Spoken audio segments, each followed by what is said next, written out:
All right. Good evening. I call this Board of Health meeting to order at 5:30. This meeting is being recorded. If everyone could please stand for the Pledge of Allegiance. Pledge allegiance to the flag of the United States of America and to the republic for which it stands, one nation, under God, indivisible, with liberty and justice for all.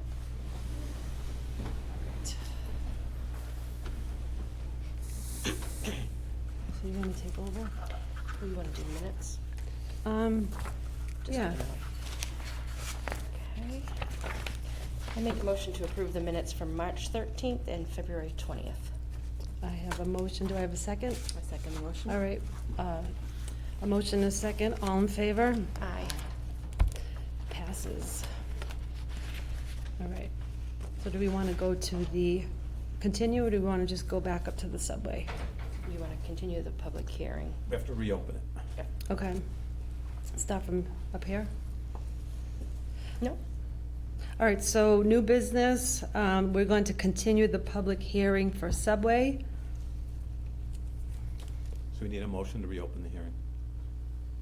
I have a motion. I make a motion to reopen Have the a- hearing. I have a motion. Do I have a second? I'll second. All right, motion and a second. All in favor? Aye. Passes. All right. Madam Chair, before you start, I wasn't here the last time. I don't know if you swore the witnesses, but if anyone is going to testify here tonight, can you raise your right hand?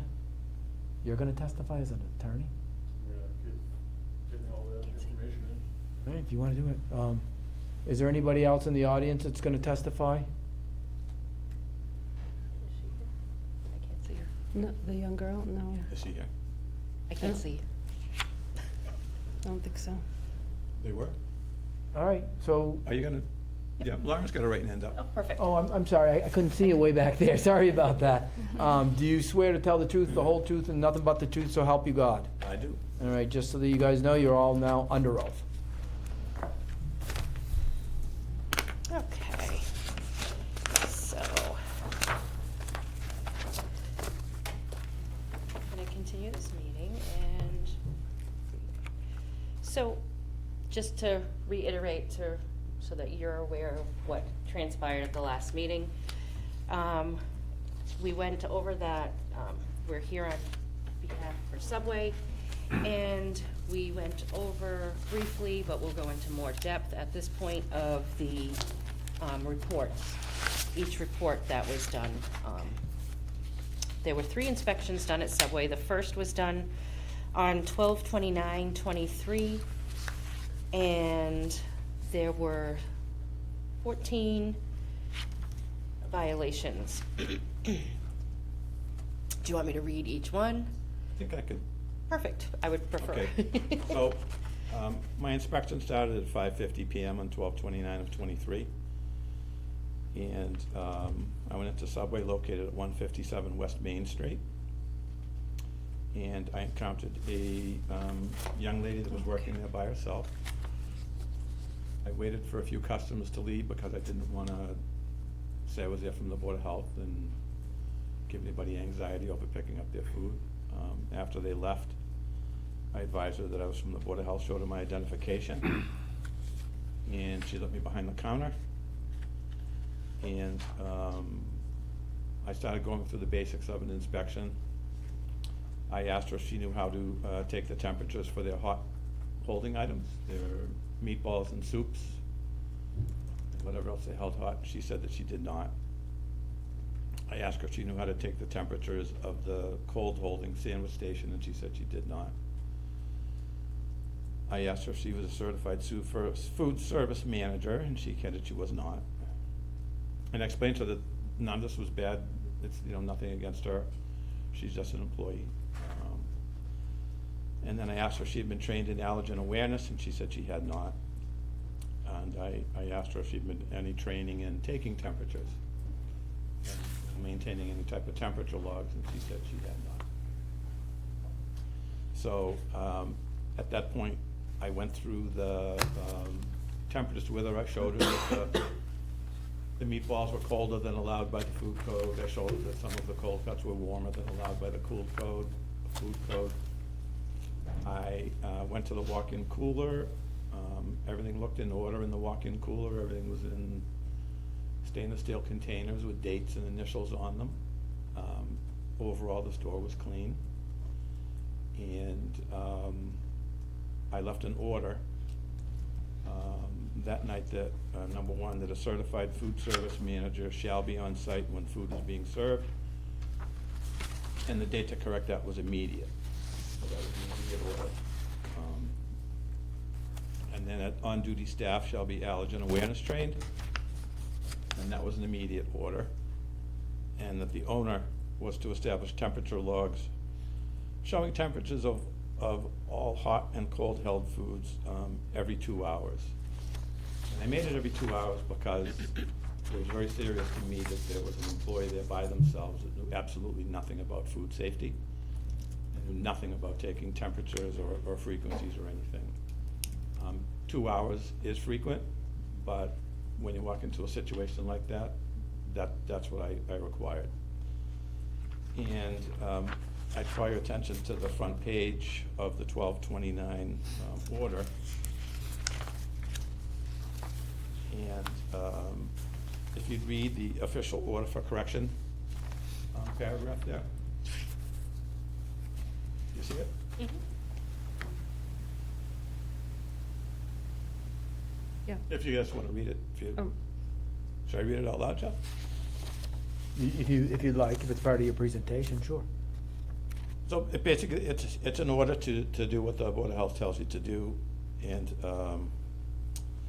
it says that failure to correct violations cited in the report may result in suspension or revocation of the food establishment permit and cessation of food establishment operations. If you're subject to a notice for suspension, revocation, and non-renewal pursuant to 105 CMR 590, you may request a hearing before the Board of Health in accordance with 105 CMR 590.015B. This order was not appealed. So that's a standing order under the food code. If you flip to your next tab, you'll see in your book, if you flip to your next tab. Oh. I did it right this time. You'll see an order of 12/30/23, where I went in and the owner was there. This was in the daytime. And I explained to him that I had been in. And basically, I only found, let me back up for 1 second. So on the 29 inspection, I found 14 violations. And mostly because of the girl's inexperience, lack of training, and all of those things. On the 30th, again, there was still a temperature issue, so there was only one violation. And I actually complimented the owner on how neatly organized his store was and how clean it was, but I didn't know what the underlying situation was at that time.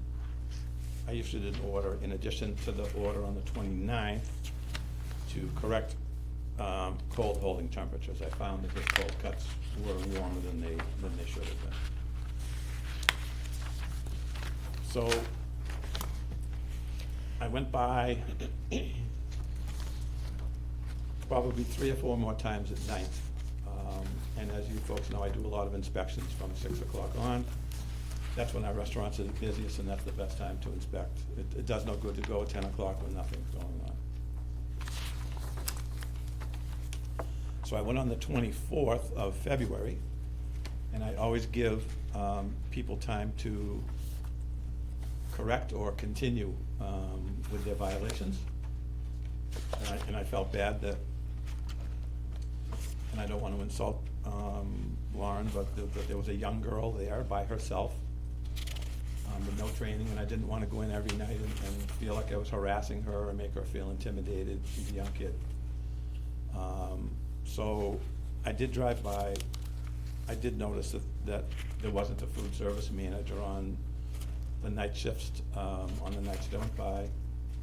I did go in one more time and ask Lauren if the manager was there, and she said, no, he's not there.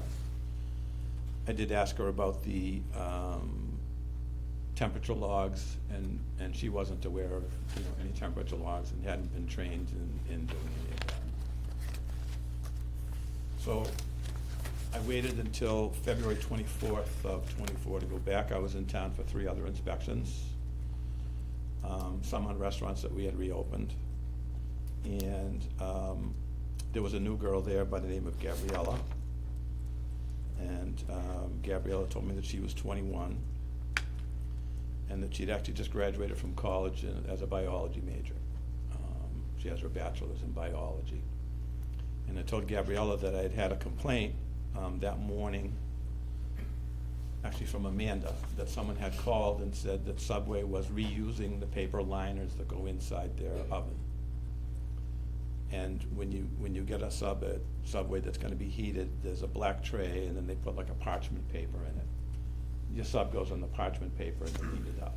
Well, the owner was saving the parchment paper to use over again for future sandwiches, which is a food safety violation. And when I mentioned that to Gabriella, she said, yes, he is. And I have to tell you that the owner is disgusting, quote unquote. Those were her words. And she proceeded to show me some things in the store and where these extra pieces of paper were being held and being stored. I asked her if she was a food service manager. She said no, she wasn't. I asked her if she was trained in temperatures. She said no, she wasn't. She did tell me that she opened on some days, and I asked her how she reheated meatballs and cold foods. She said that she's told to, for meatballs, push the button twice on the microwave and put them in the hot holding unit. And that's not the correct way to do it. And I went through the inspection, and again, you know, there were numerous inspections because she didn't have the required training and required knowledge that I had ordered the establishment to do back on December 29th. So, Can you talk into the mic, because I guess people on TV cannot hear him. You're talking to the mic. and maybe she can adjust the volume. So after my visit with Gabriella, and some of the violations for the night that Gabriella was there on the 24th of February was the person in charge, PIC, does not demonstrate knowledge and perform duties as required by the food code, not trained. Demonstration of knowledge. So when you leave a person in charge, they have to be able to demonstrate the knowledge of a food service manager and demonstrate the knowledge of food service requirements and safety. And she wasn't able to do that, and that's not her fault, she wasn't trained. Then preventing contamination by hands. There's inadequate signage for the hand washing sink, and it wasn't clear that that was the hand washing sink. There was multiple spray bottles sitting on the hand washing sink, so that was another violation. And then required records available. I had asked for time and temperature logs. I asked her if the time and temperature logs were available. She said she thought they were in the office. But they would have had to been out at the hot hold because they were required to take them every 2 hours, and she was working till 8 o'clock at night. And she said she couldn't find them. So for me, that meant they weren't present. I asked her her knowledge on time and temperature control for safety. Microwave cooking, she couldn't answer those questions correctly. Again, not her fault. She wasn't trained in how to do it. She was just told to push the button twice and put the food in the container. Proper hot holding temps. She wasn't trained in how to take temperatures of the food. I asked her to explain how she would do it, and she didn't explain it properly, so I took the time to actually take some meatballs out and show her how to take the temperature. And then the next was proper cold holding temperatures. And I took the time to, explain to her, how that worked. But that wasn't being done at the time of the inspection. The next thing I asked for, every establishment is required to post a consumer advisory for serving raw or undercooked foods. There was none visible in the store. Didn't see it anywhere at the cash register, or Gabriella wasn't trained to advise anybody that if they wanted something undercooked or raw, that it could be a hazard. And then prevention of food contamination for hair restraints. I know Gabriella wasn't wearing a hat or a hairnet, and it hadn't been mentioned to her at all. Had she been trained back in December as we requested from the store owner, all of these girls would have known all of these things, and these inspections probably would have been better than they were. When I got to the warewashing facilities, there was a 3-bay sink, but Gabriella couldn't tell me the proper temperature for the sanitizing water. She wasn't told that you needed to maintain a certain temperature. She was aware of the test strips, but she didn't know how to use the test strips properly. She just knew they were test strips. And then I also asked if she had signed the required employee sickness form, where if you come to work and you're sick, you're supposed to notify your supervisor that you're sick, you've got diarrhea, you've got a runny nose, whatever. And the person in charge will make the decision whether they can restrict what type of food service you can do, or you can't do any food service, period. And this is a serious requirement for all of our restaurants, and those were not available either. When I got to the cold temperatures, the cold temperatures were too hot, and the hot temperatures were too cold. And that's been a continuing problem at the Subway. So after that, I got a message from Amanda that Lauren, the other employee, had come in during the day with a Dudley police officer and wanted to see me. I wasn't in, I was out on inspections. I was in the next day, and Lauren did come into the office.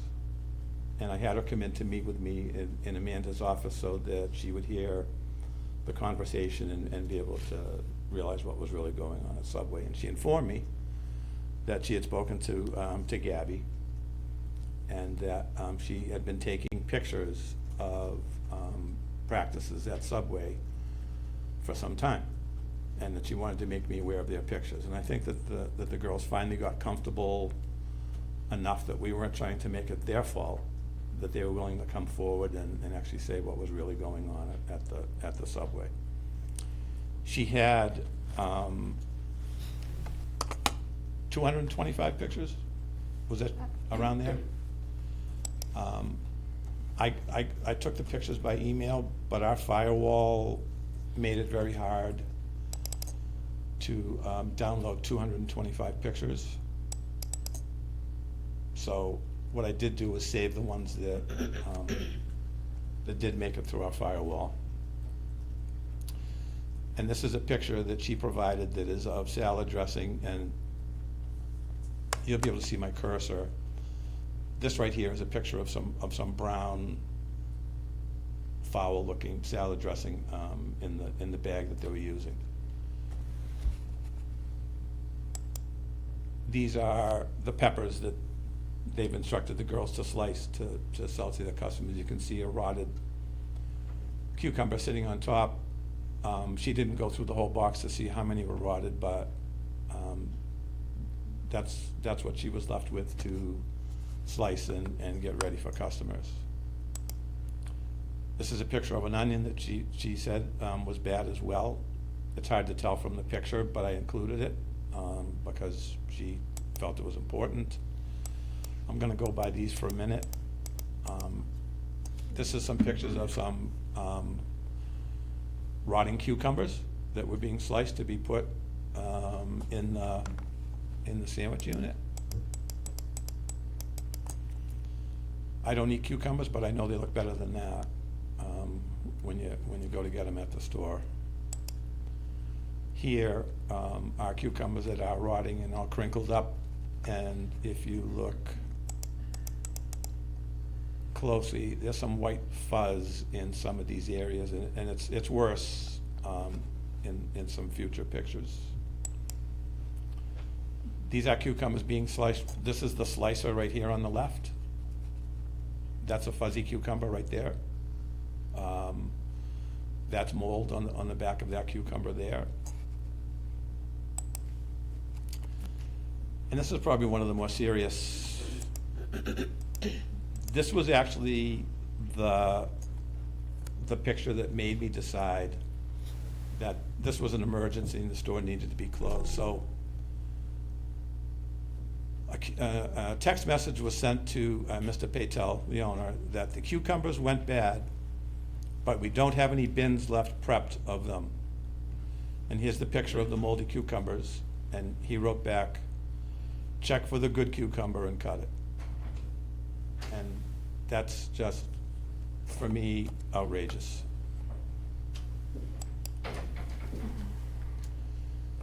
When I looked in his walk-in cooler on the 30th, I noticed that he used these stainless steel containers, and it says cucumbers and the date and the time and whoever's initials dated it. The actual food code requires that you put the date of the last day of service of the cucumbers, not the date that you slice them and put them in the container. So that when an inspector walks into a restaurant and starts to check dates, he or she knows the last date of service. Another onion. I really want you to look at that cucumber right there. These were being sold in this store.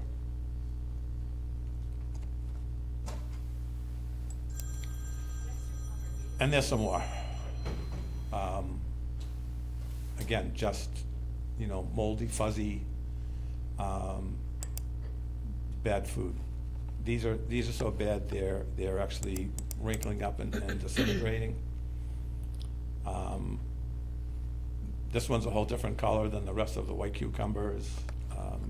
Whatever came out of the box and whatever came off the slicer was going into the serving line. So as for the complaint that the owner was using the liners over again in the oven, here's the proof right here. He was saving them on the shelf. And there's boxes of brand new ones underneath. But the only thing I can imagine is to save money, the owner decided to use these over again. Now, this was one of the things that Gabby thought was absolutely disgusting. She said that she was instructed by the owner to use these over again, but when the owner wasn't in the store, she ignored that, and she only used fresh pieces of paper. But when the owner was in the store, she was forced to use them. Here's some more of them sitting on the counter waiting to be reused. You can see there's oil on them, there's food stains on them. For every 9 minutes under temperature, the bacteria is doubling. Here's more of them, being stored underneath here. Another problem that I mentioned when I went in and met with Mr. Patel, that part of the reason his cold cuts might be warm is he was filling the containers too high. And if you see, the cheese is filled right to the top. Modern refrigeration units have a top air rail that blows refrigerated air over the top of the cold cuts. The Subway units don't have that. They only have bottom refrigeration. So the closer you keep your food to the bottom of the container, the closer you keep it to the colder part of the refrigerator. That request was ignored as well. The pictures of these onions were taken because it became obvious to the employee that the owners were changing the dates on the containers but not changing the food. So they were extending their dates by just going in the walk-in cooler and erasing the date with their thumb and writing a new date on it. Here's some sad-looking pickles. I haven't seen many brown pickles in a store, but these are pretty brown. And of course, they've got a date on them. And if I would have gone in there on that date, I would have thought that they were fresh pickles. Now, these are covered when you go into an inspection. And when you go in to do an inspection, you don't take covers off and you don't take produce boxes out of the refrigerator and go through them and look for bad food. You trust that the owner is doing what he's supposed to do, putting the proper dates, putting the proper times, and throwing away food that's not saleable. Some more cucumbers. I don't eat cucumbers, but I definitely wouldn't eat those. But they were being sliced for service. Some more cucumbers being sliced for service. And then we get to rotted tomatoes.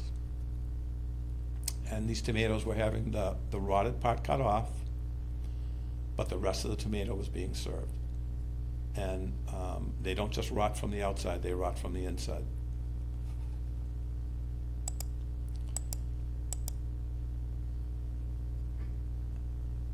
This is another one where the girl that took the pictures feels that the date was changed. She put the date, but the date had been changed to 1/3. Previously, it had said 1/2, I believe. More. This is 1/1, 12/29.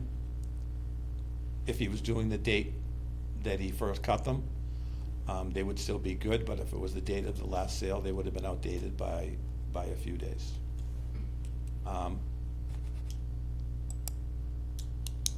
Again, tomatoes, but the top ones have no dates, no times. The bottom one does. And then there's a note made here. And the date had been changed and the time had been changed, but not the employee's initials.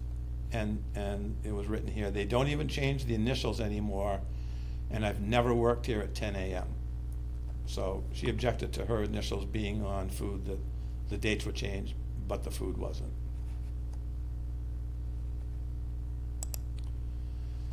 These are the cheese containers. And if you look in the bottom of this container, you can see the mold spores. Do you see the dots? Those are mold spores after the cheese was sold from these containers.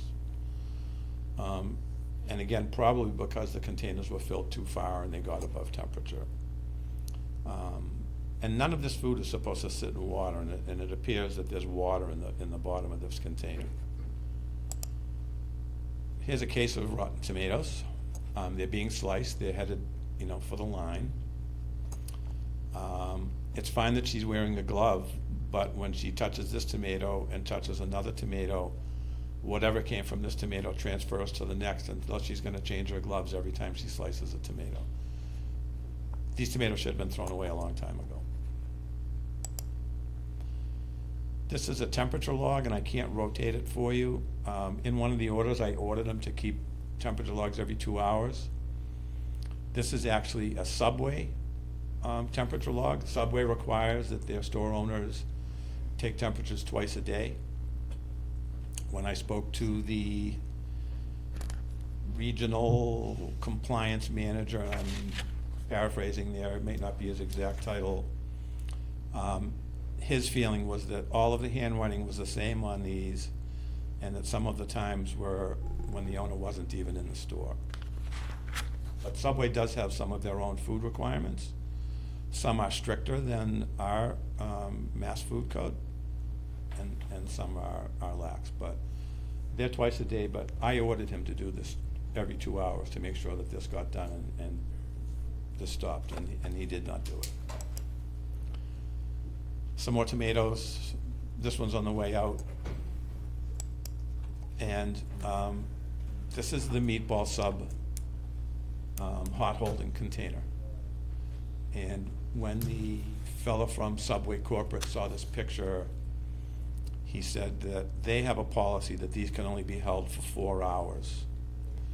And that this is absolutely, his first comment is, this is 12 hours, this is outrageous. And he, in particular, wanted this picture to go back to corporate. He was very, very concerned about this picture. And one of the common denominators in the foodborne illness in town has been tracing back to meatballs.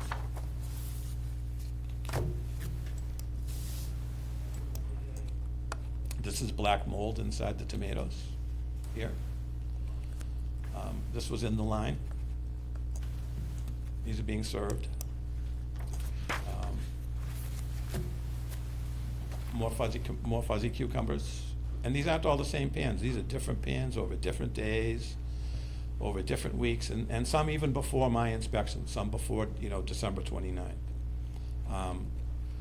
The employees were afraid to do anything, but they wanted to document this just in case they were gonna get in trouble.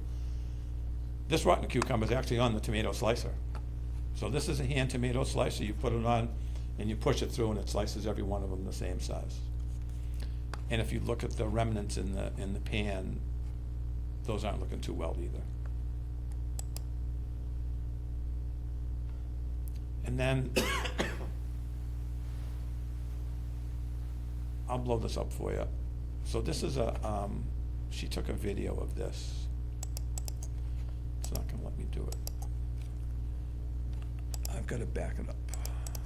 Anyways, this tomato right here, and I don't know if you saw it earlier, has a beard on it. I mean, it's just white fuzz sticking up. This tomato here is turning black, and it's here on the food line. Here it is. It's getting ready to go in the tray. In fact, I'll go back so I can stop it.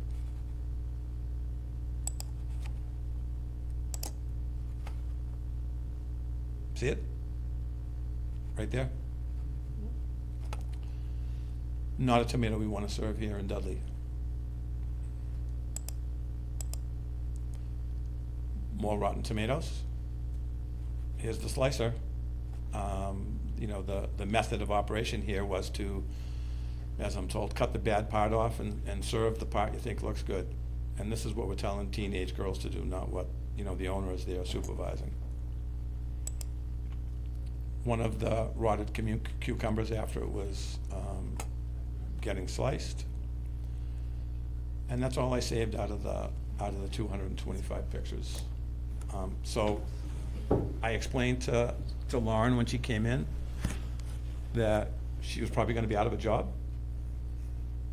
This is a serious thing here, and thank you for showing me this, but you're probably not gonna be working for a while.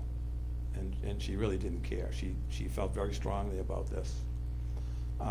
So I went the next, I either went did I go that night or the next night? The next night. The next night, yeah. So I went the next night, after our meeting, actually, and I put the 2 closed orders on the door. I gave an emergency order to Gabriella and Lauren. They were relieved. They were smiling, they were relieved that this was finally coming through. This was a very short notice thing. I wrote a very brief emergency order. I basically just quoted the major parts of the food code and said, for these reasons, I'm closing you as an emergency. And Mr. Patel on March 3rd sent a letter into the office to Amanda that basically said, this letter is in reference to the email we received today from Mr. Patrick Hannon regarding the suspension of the food permit for our Subway business we've been running at 157 West Main Street, Dudley, for the last 11 years. Unfortunately, the contents of the email does not specifically list the details of the suspension. I was hoping to get Mr. Patel to actually take the time to go read the food code and see what the citations brought about, so that he could get his own knowledge of it rather than have to sit down and spell it all out. And he asked for copies of the relevant inspection reports, which he already had, orders, notices, photographic evidence, and other documentary evidence in possession of the Board of Health based on which this suspension was made. I only sent him the pictures that we used tonight. I didn't use any pictures that I didn't send to Mr. Patel. And he said it would be appreciated if the above-mentioned evidence was furnished within 72 hours. I accommodated that. And he requested his hearing. So, in keeping with his request, if you go to your next tab, you'll see the revised enforcement order. You might have gone too far. Oh. It's in pencil. This did go out on letterhead, But I printed you folks out the revised order. Do you want me to read the order, Jeff? No, does he have it? He has it. Can you identify it I so they? don't think I have that one. Well, his client certainly has it. It was dated, I don't know if I have it either. yeah, because I put it in everybody's package. Can you show me what it looks like? So, revised Is it on the March top. 3rd? No, it's written in pencil, revised. It says, on 2/24/24, I inspected the SEMA Sub Shop LLC located at 157 West Main Street.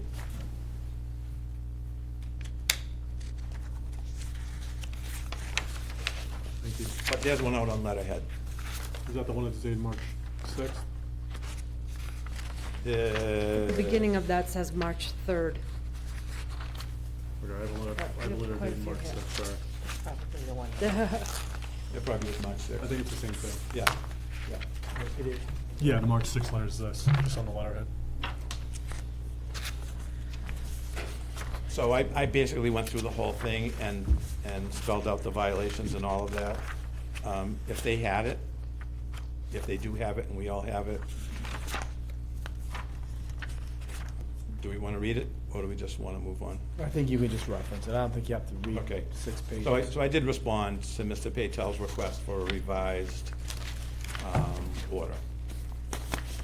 And then,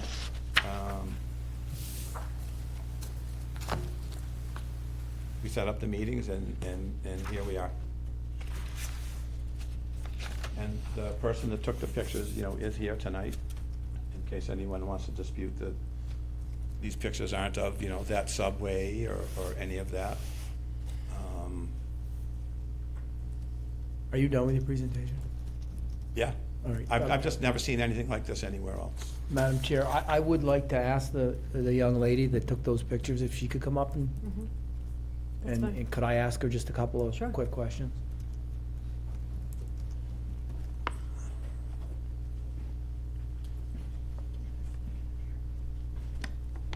Sorry. Just identify yourself, okay? Hello, I'm Lauren. Lauren, what's your Lauren last? Dobson. Lauren Dobson? I'm gonna call you Ms. Dobson, okay? Ms. Dobson, my name is Jeffrey Blake. I work for the town, I'm their town council, and I wanted to ask you a couple of questions regarding this matter. First of all, did you work for the subway? Yep. Okay. And did you see were you sitting in the audience today and looked at all the pictures that were up there? Yeah, I took all these videos. You took all those videos and pictures? Okay. And it appeared that there was a fair amount of rotted food there. Did the proprietor, did the owner know about the rotted food that you were slicing? Yeah, it was consistent coming in, so they were aware of it, and they worked in the morning, so they left it there for us to use when they left. Did you make him aware that you were cutting up rotted food? Yeah, whenever I had showed them towards the beginning of working there, they would just say cut off part of it. So eventually I stopped showing them, but at some point during the beginning, yeah. Why did you feel that it was important for you to take pictures of this food? Because I didn't know what to do with it, but I knew that it would be able to help me get it figured out. Did you think it was wrong for you to be selling that stuff? Yeah, I also thought it was wrong. I didn't know if I could take the pictures, so I didn't want to do anything with them, but there would be no proof if there wasn't photos. And those pictures were taken, do you have a time frame roughly? Yeah, I have them all on my phone. They're dated from 2022 till right before I ended. Okay, and with respect to, I believe if you saw up there, there were stainless steel containers that had your initials on them, and you had some. So one of the ones, when he presented it, it was the two that I did, and then the next one showed that they changed the date on when it was on the floor. So it was changed, and it showed like the original handwriting with the other two bins, and then the third bin that was on the floor was made at the same time, but it was altered till the next day. So my phone has those dates on it too. So when it was altered, do you know that it was it just altering the dates that were in there, or were they just changing, were they changing the food as well? No, because it would be the same bin, so maybe add to it, but the bin itself wouldn't be changed. Okay, and did you yourself notice moldy food? Yeah, I took the videos of the food. What did you do when you saw it? Did you throw it away? Yeah, I threw it away. Were you Just instructed? about always I would throw it away. Did you ever make the owner aware that look, a lot of this stuff is moldy? Yeah, I did show them whenever it came up in the beginning, but not as much over time because they were aware of it. And did they ever tell you to just throw it away? Very few occasions, but if it was bad enough, they would. All right, I don't have any further questions. Does any of the board? Do you, no, Heather? No, not at this time. Is there anybody else here that wants to comment? We did have somebody at the last meeting that had come. Can I ask anything? I was just gonna say, Madam Yeah. Chair, council should be able to. I'm sorry. To question both of these, Yep. both of these witnesses. It's his right. Mhm. Ms. Dobson, correct? Ms. Dobson, there was a photo of a text message, correct? Can you back that up, Pat? In that text message, you took a picture of the cucumbers, I believe, correct? Yes. It showed that it didn't get delivered to Mr. Patel, correct? Yeah. But without him even seeing it, he told you to go and find a clean cucumber? Yeah, I had sent it multiple times and there was never service in the building, so I don't know for sure that it went through. But I had told them that they went bad and he had seen it over time, so I knew he knew what it looked like. But just on this specific instance, right? Yeah, It it does shows show that it that wasn't it didn't delivered, send correct? in that photo, yes. And then, without him even seeing that, because it says on the bottom of it, not delivered, he told you to go and find a good cucumber and cut it, correct? Yes. And you just stated that when you saw the bad food, you would discard it, you wouldn't put it on the Yes. food for people to eat, correct? Yes. So it never actually made it out to any of the food that you saw people This not have specific while one you were did doing not, no. Well, council just asked you, when you saw the bad food, correct, Yeah. you would throw it away. Mhm. Was that just one time, or would that If be he was over? standing there, I would serve it, or I'd cut it, but whenever he was not there, as it shows, I texted him in the beginning. That was about a year ago, so that's when I'd make him aware of it. Did you take any of these photos or videos while he was there? Yeah, the more recent ones were all while they were there, pretty much. I stopped caring to hide it. And you didn't bring it to his attention? No, he was aware of it beforehand. Okay, would they take food that were in those bins and place them in the back and then discard them? In the back? Like, would they take the bin and put it on a table towards the back of the building and then discard it all at the end of the evening? No. Did he ever tell you that ultimately when those, let's say you open up a box of peppers, for example, and there were some bad peppers in there, to throw away the bad peppers and not use those? You never heard that from him? And you put the dates on all those yourself? Whenever I cut it, yes. So when it said 12/31/01, you knew to put a date on that? Yeah. Okay, no further questions. Actually, I have one further question. How did you communicate, did you ever communicate with Mr. Hannon prior to sitting down with him in his office that day? No. You didn't text with him or anything along those lines? No emails?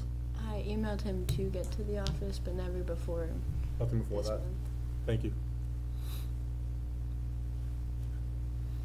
Just concerning, I mean, Mr. Hannon, ultimately, there's no regulation that specifically states that there has to be a 2-hour food log, correct?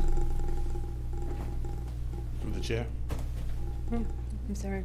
Sorry, am I supposed to direct that to him or to the No, chair? Pat, well, Madam Chair, this is a hearing, so he can Yeah. directly. I ordered him to do it every 2 hours. That was an order that was not appealed. There's no regulation, correct, that specifically states that a food log has to be kept every 2 hours? I mean, There is no regulation, but I have, as the approving authority, I have the right to order stricter compliance. is there a food regulation that says a food log has to be maintained whatsoever?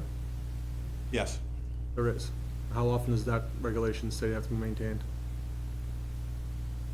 can you repeat that? How often does that regulation state that the food log has to be maintained per day? Every 4 hours. Are you aware that Subway has their own regulations? I believe you indicated it's twice a day? Subway, Subway had told me that they required twice a day for the meatballs, and they required you can only hold the meat, twice a day temperature for the meatballs. That's the only thing Subway told me about temperature. And you viewed a food log at some point, correct? They were never available when I went in. There was a food log. The only time you Can't saw a read food it. log was the photo? I only went by what the Subway representative told Okay. me. Did you ever, besides that date, I believe at the end of December, did you ever go in there and do an inspection while the owner was there? I only went out at night, and the owner wasn't there at night. He left the employee there alone. So you never went there and asked him to show you a food log prior to the day I that only you went shut at night down? when the employee was there alone. Okay.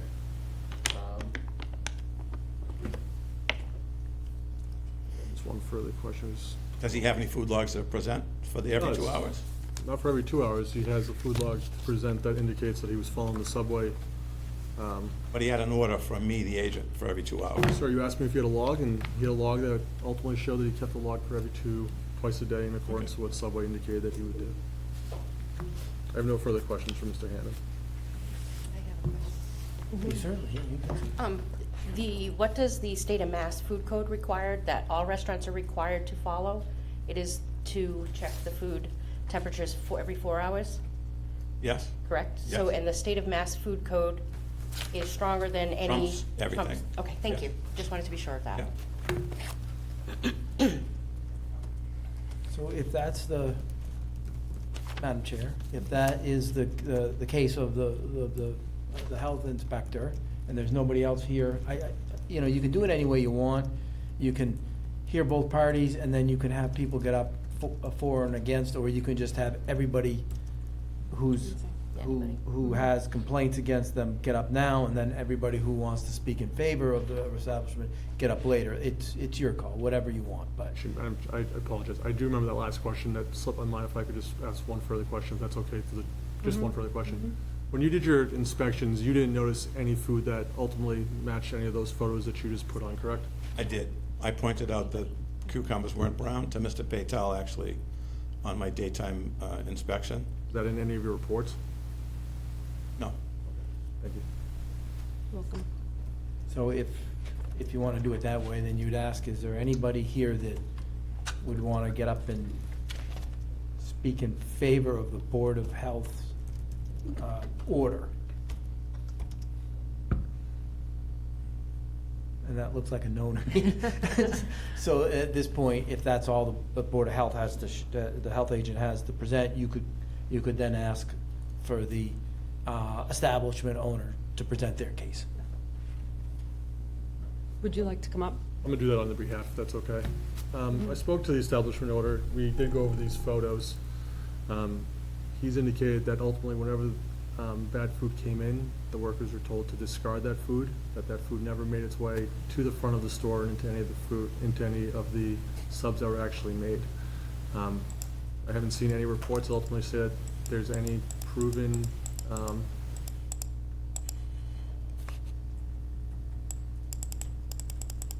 just trying to wait for all the clicking and stuff, I'm sorry. It's just distracting me.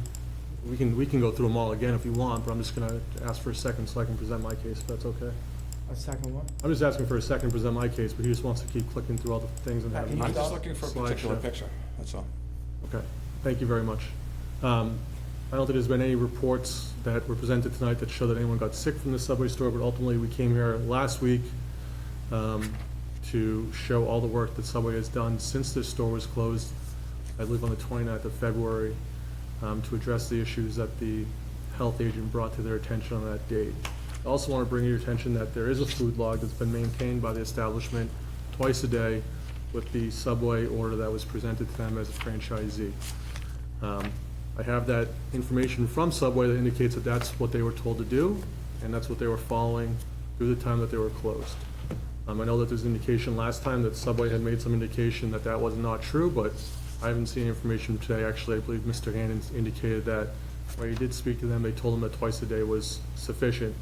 Subway also does quarterly checks of the establishment themselves. We have all the 2023 checks that they've done with any issues they have, and those have all been addressed. Furthermore, this establishment, on the day after, when they became aware that the cold refrigeration was not cooling to the sufficient temperature that Mr. Hannon wanted, went out and had their coolant fixed along with the fan that ultimately took care of making sure that that would come down. I believe it was 4 degrees to come into compliance. We also made sure that all the signage that Mr. Hannon requested, including the wash your hands at the employee vestibule and the food consumer advisory, have been ultimately put up. Clients have asked Mr. Hannon to come back to They look at the establishment to see if it has come into compliance, and they have not had the opportunity of showing him the work that they've done. This is a store that's been in town for 14 years. They've had no prior issues with any health agent in this town. They're taking this very seriously. They've now been shut down for approximately 20 days, which has been a very big burden on the owner and his wife.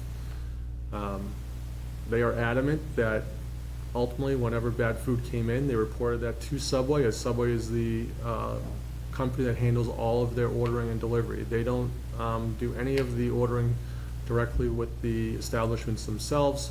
All those orders get put into a system through Subway. They handle the vendors. When bad food comes in, they are to report that to Subway so that ultimately the vendors can be made aware that they've dropped off bad food. They are adamant that whenever they were told that there was bad food, they informed their employees to discard that food. Once again, I'd point back to the one text message that shows that without the owner even seeing what those cucumbers looked like, his response immediately was, go find clean cucumbers and cut those. I would show that ultimately goes to what they have referred to me, that shows that whenever there was bad food, they did not want their employees to utilize that, because he didn't even see how bad the food was. His response to his employee was, go find clean cucumbers and cut those. They have gone through this. They are well aware now, based upon Mr. Hand's representations, that the food safe individual needs to be on premise. The owner is going to be there from opening to close until they can train someone for the evening shift that can have that. I also went over them that just that is not enough. They have to also train their employees to ultimately understand the food management, how to do those testings, how to properly utilize the devices that check the heating and the cooling. There was some mention in here about the 165. Did discuss that. They do say that they cook those meatballs in the morning. They do check them to the 165 for 15 seconds, and then they are put in the hot well. They've addressed the hot well. I believe the hot well was 2 or 3 degrees below where it was supposed to be. They also had that work done to make sure that it came up to, I think, I can't remember the threshold in my head, but I believe it was like somewhere in the 140s. They've ultimately had that. There's no food currently in the establishment due to this long shutdown. But they've taken the March 6th letter, which I believe you guys just don't have the letterhead on it, very seriously. They've gone through it. They understand that once they're able to open and get their employees back, they do need to get them allergen certified and checked so that they can have all that. They've put up all the necessary signage to make sure that all their customers are well aware of what is going on. But they're not here today to ultimately fight with the board or Mr. Hannon or anything along those lines whatsoever. They're here saying that they're a business that's been in this town for a long period of time. They want to be a business that's in this town for a long period going forward. This is the first time that they've actually had an issue like this, and they do not want to have this issue again. And we're asking that based upon all of the criteria that, I do have all the things here if you guys would like to see them, the invoices for the work they've done, the Subway information, their logbook, that, you want to pass it around? You want that entire record? Sure. They're not trying to hide anything.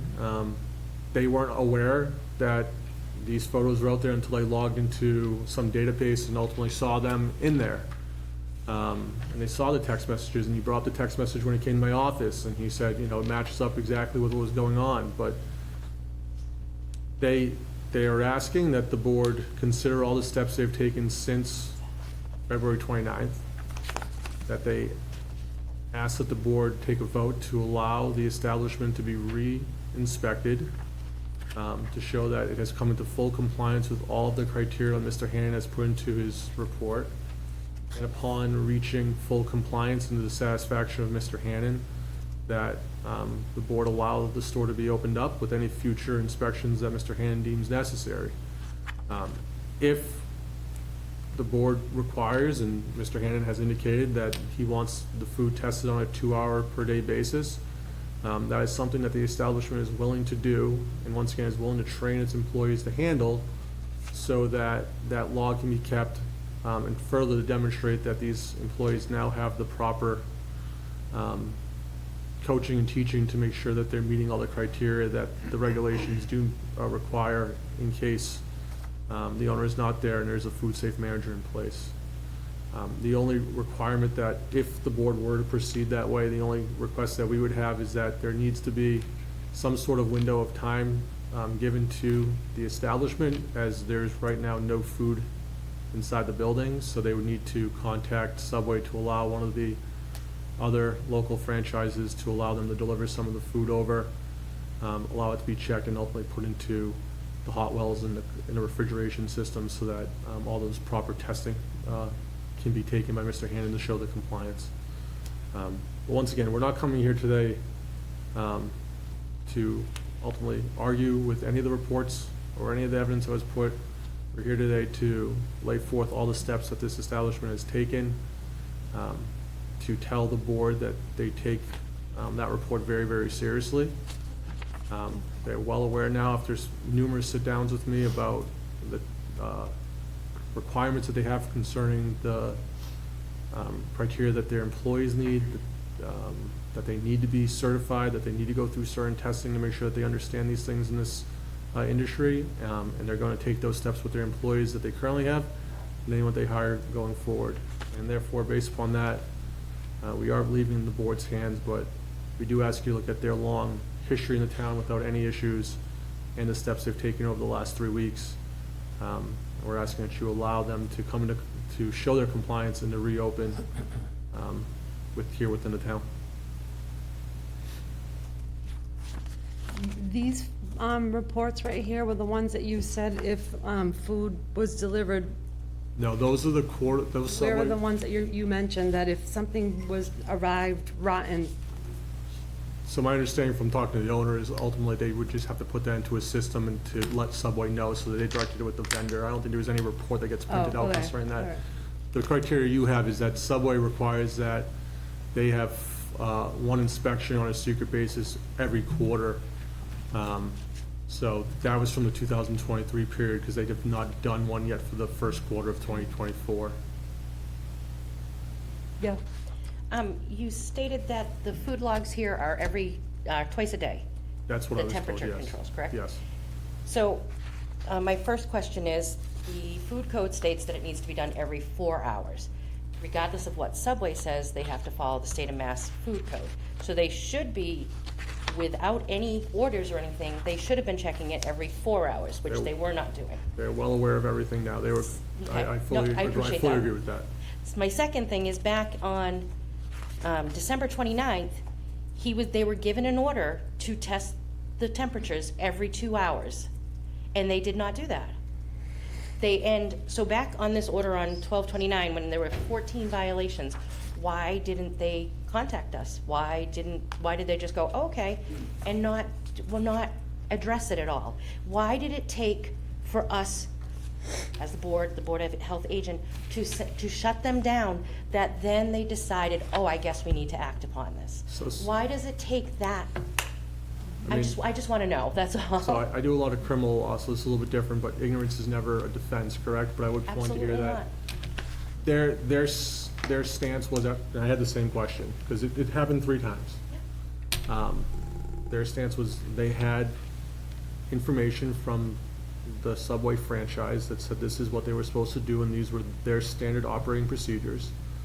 I'm not trying to argue with, I'm just letting you know. Go ahead, that's fine. That Subway came in and would inspect those logs and never mentioned to them that those logs were being taken incorrectly or weren't in compliance with anything, so they were under the belief that ultimately they were doing what was needed of them, because that is what the franchisor required of them as a franchisee.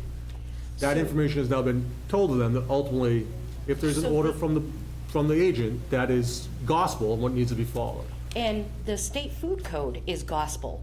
That trumps Subway. So the fact agree. that they were, so as a board member, when we get violation after violation after violation, and then it takes shutting somebody down to finally hear from them, it's an insult to us. Like, you didn't take us seriously, you don't take the food code seriously, and I'm not, again, I'm Kelly, just, they take it- I'm they take it expressing very seriously. how I personally feel, is that, you know, we've had other restaurants where he's gone in, done an inspection, and they've had violations, and they're here going, all right, I fixed this, I fixed this, I fixed this. So Mr. Patel told me that He became aware that the store was shut down on around 7 PM I'm on not even 29th. talking about shutting down yet. I understand. I'm just On- talking about On March violation. 1st, if you can look, he looked through the report, ultimately had the cooling system taken down. And from my understanding, came in here later on that day and asked to meet with Mr. Hannon so he could demonstrate what he did to request a reinspection. So they did take, at least after the 2/29 period, they took immediate steps to address all those issues, wanted to bring in proof of that. And then on the 3rd, ultimately wrote to Mr. Hannon, because there was lack of communication on the 1st, made that request, received the 6th, and then within the 10 days, made the request to have the first public hearing. So I do understand the frustration the board has. Right. I do believe that from my conversation with them, because this is what they were told to follow, and that Subway never told them that these SOPs may not be in compliance with the state of Massachusetts, but they were following what the franchisor told them, because the franchisor ultimately has a lot of power over them as a franchisee. Okay, so I have one other question. And then I want to make sure that they now understand, that, one, there's no regulation, but once there's an order implemented and it is in there, that they have to go by that order. And that's one of the reasons why they need time.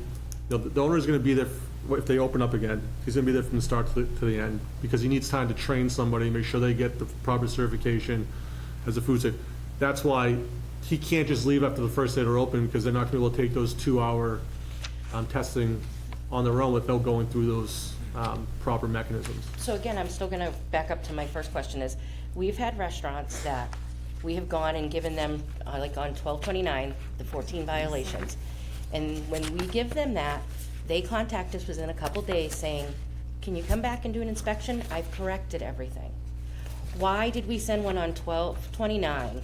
Again, bear with me, sorry, we were there again 12:30, and then 2/24, and not till after they were shut down. Then they're rushing to fix stuff and they want an inspection immediately. Well, Madam Chair, on just 12, for clarification, there has been no request for a reinspection.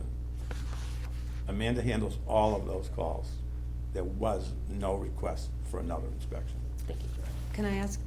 just to address it, on 12/29, he came in, I believe it was his statement that there was about 13 or 14 violations. On 12/30, he came back and there was only 2 or 3 violations, and actually, he credited Mr. Patel, Mr. Patel for taking the stance, so he did address those. On 2, And it still states, correct, hot and cold holding temperatures. on- So again, that is huge.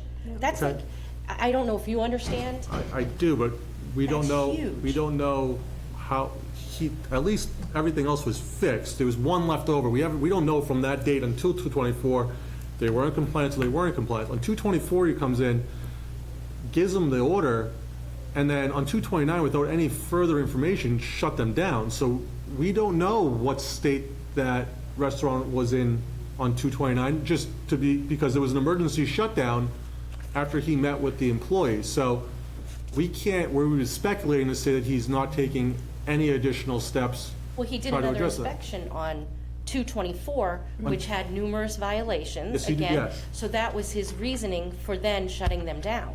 And Well, he he has that He discretion. shut them down 5 days later. He does have that discretion. I understand, what I'm trying to say is, we don't know, and there was no reinspection done on 2/29, so we can't sit here and No, say I that nothing was done. And then But when he was shut down, they did take immediate steps, and I can point to at least the one invoice, because that's the hardest proof we have, that they did. So they do take it seriously. There was no date of, reinspection on any of these reports, and I don't think they're necessary to have that in there. But from what Mr. Patel has told me, he came in here to meet with Mr. Hannon personally on the 1st to ask and show him that, and there was no date given to him, and ultimately they have gone through the process of trying to get before the board. So they're trying to stay in compliance with that, but they've ultimately been attempting and have been willing to try to get a reinspection done since the 1st of March. They would love to get one on the books, but right now, there's no, just so the board's There's aware, no- there's no food inside that building whatsoever. Right. So they can't just have him show up tomorrow without some sort of, No, and there idea. was no inspection being done ask a because the question. public hearing was requested. I understand. So I want to ask about these. These were Subway inspections? Subway comes once a quarter. All right, so I read through these 3, there was a 4th one, I believe, but there were some concerns in here. So how Subway works is once So- they do it, they address it, and then They don't go back? They do come back. So where is There's the no comeback, further the report. correction? There's no further report that gets issued. So these are from 2023? Yes, because the first quarter has not yet ended, and they have not had their 2024 first quarter inspection So done they yet. come in, they do an inspection, and there's no correction, they just No, there is. They keep- send it, they leave it send that an, way? they send an email Yeah?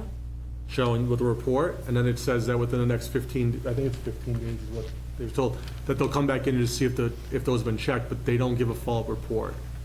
But they do give them a 15-day correction window for them to come back, and it's not, we're coming back on day 15, it just says we can come back any day within those 15 to see if you've addressed this. But So from we June gave them the last 19th, 4 because they don't have one yet from so 2024. June 19th, 2023, then it goes to August 1, 2023, so would this be the think on the- correction time of this? No, I believe on one of the, I don't have it in front of me, I'm sorry, it says which quarter they're for. Yeah, So I it gave you says the 2, fir- 3, 4. So I gave you the All first, right. second, third, and fourth quarter. I guess I was just concerned, because there's a few concerns in each. There is, So- and like I said, they then give them a 15-day window saying that someone's gonna show up to see if you've corrected these. But I know, okay, go ahead, Pat. Madam Chair, so when Mr. Patel came in after the store was closed, he came in with a friend, and they had him meet with me in Amanda's office, so that there would be 2 people to hear the discussion.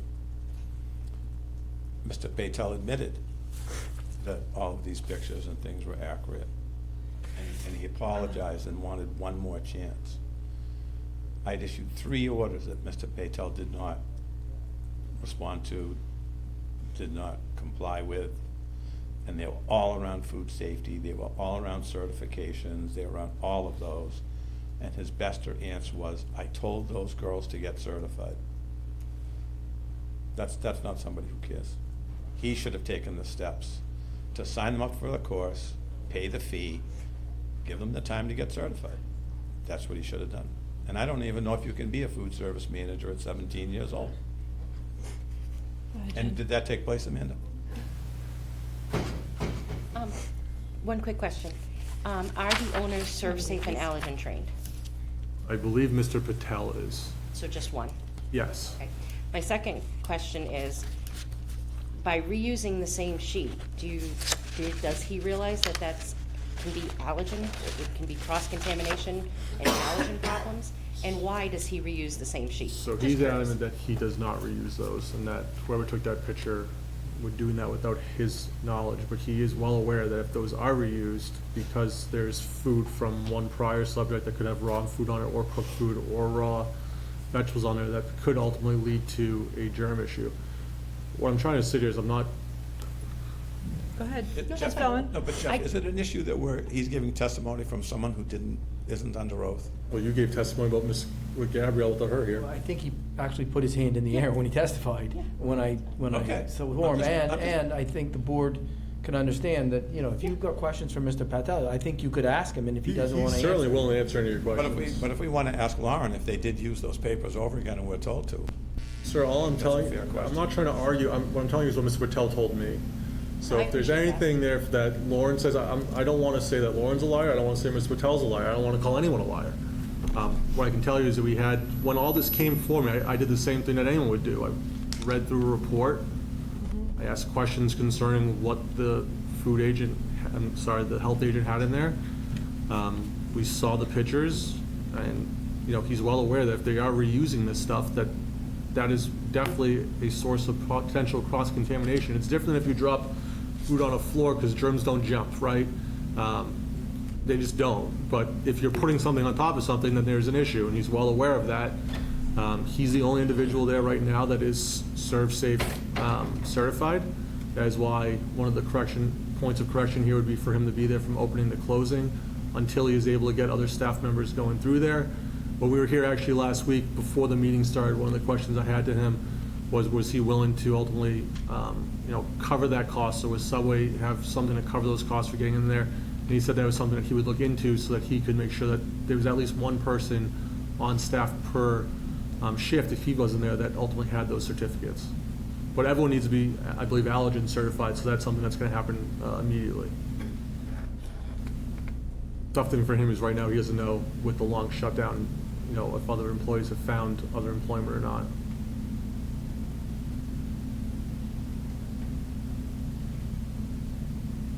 Just looking at my notes, trying to.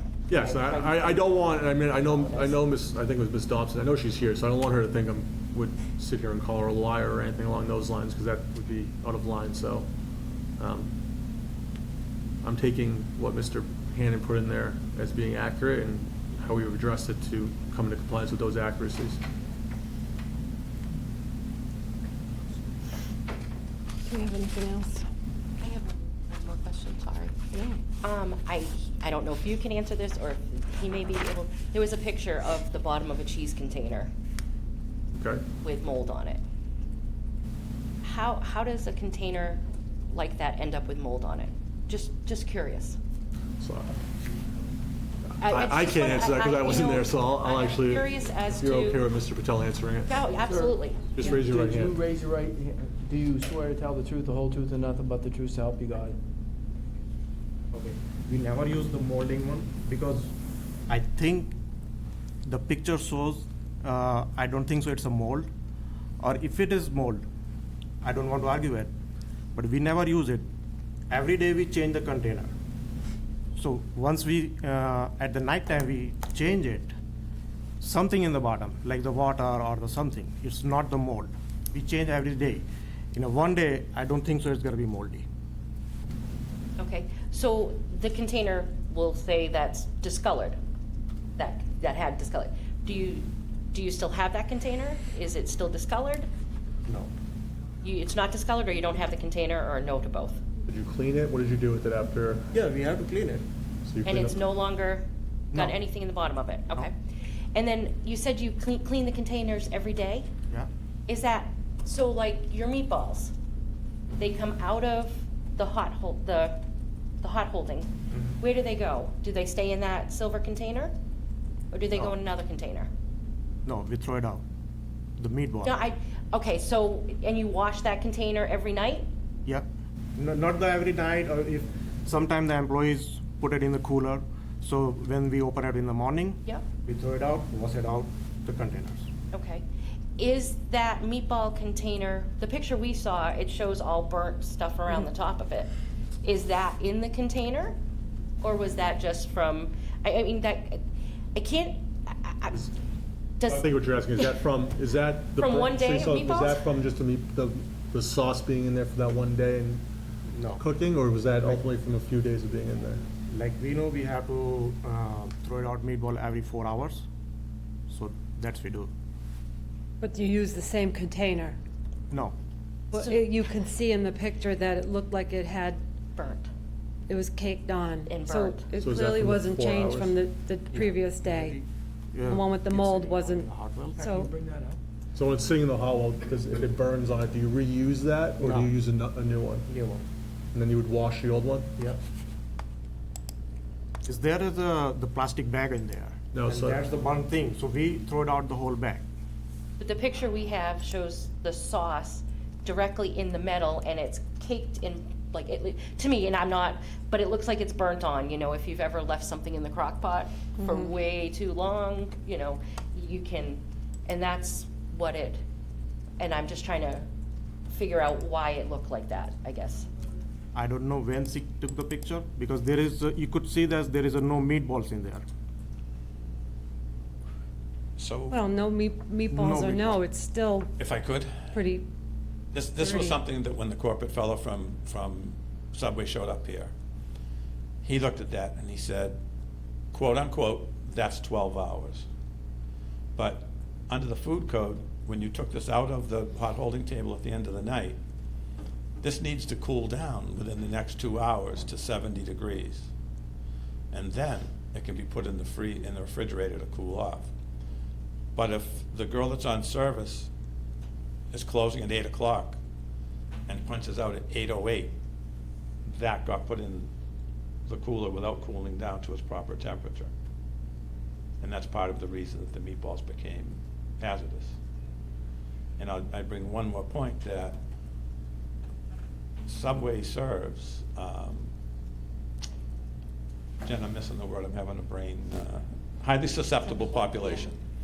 A lot of seniors, citizens eat here because of the price. A 12-inch sub can be cut in half and feed their husband and themselves and whatever. And I know the Subway guy's not here, but, you know, these were his comments to me. And that's how I found out that they had the 4-hour requirement for meatballs. And you will not get that from 4 hours of spaghetti sauce sitting in a, it's in a liner bag, in a pan. I questioned the liner bags the first time I met Mr. Patel. I questioned the Subway fella. He told me the liner bags are designed to be in the hot holding table, but only for 4 hours. This is a lot more than 4 hours. Thank you. I just was curious. That was one of the pictures that stuck out to me. Now, Subway Whatever you would like, yeah. Subway does have a retrofit One more thing I- for their cold holding units. They know that they had a problem with them not being cold enough. And I think it's called a fresh lock cover. Do I have that right, Mr. Patel? Fresh lock? Yes. But the fresh lock cover has been delayed in being put on, and I've received 2 different stories from Subway. So I think he may be walking back a little from his first discussions. And maybe after talking to his bosses, you know, backed off a little bit, so. We had That's someone where we're else that at. wanted to come up. I already contacted the headquarters for the fresh lock lid. Once they came and they have some equipment issue with the bolt thing, they cannot fix it. So they just went back, and I have the email. We asked them to install the fresh lock lid, and that is the answer. So if you want me to read it into the record, it's from Lisa at Subway, and says, "There have been some equipment failures and we should have a timeline to fix it shortly. You will be contacted once we are ready to install. Thank you, Lisa." Can we get that sent to us, because we know what date that was? I can send it to you, it was dated, it's from yesterday. I Yeah, can certainly from can yesterday, forward not it to from- somebody if you want to get me a contact information. Would you like me to send it to you? You can send it to the board, the health at. Send Amanda. DudleyMA. Send it to Amanda. Yeah, send it to Amanda. Yeah. She'll be the key, she's the On the key. website? Building one at dudleyma.com. Okay, I'll send it to you tomorrow morning. Okay. That works. Actually, I can send you right now. Can you just open that back up? Thank you. Sorry. Just forgot that it's on the phone. Did you want to come up, sir, or are you all set? You had your hand up. Did you want to come up, sir? No? Okay. So now you can ask if anyone else. Anybody from the public? might want to Does make a anyone in the public want to come up and speak? Come on up. Just, when you come up, just introduce yourself, please. Right here? You can go there, or you can come sit, either.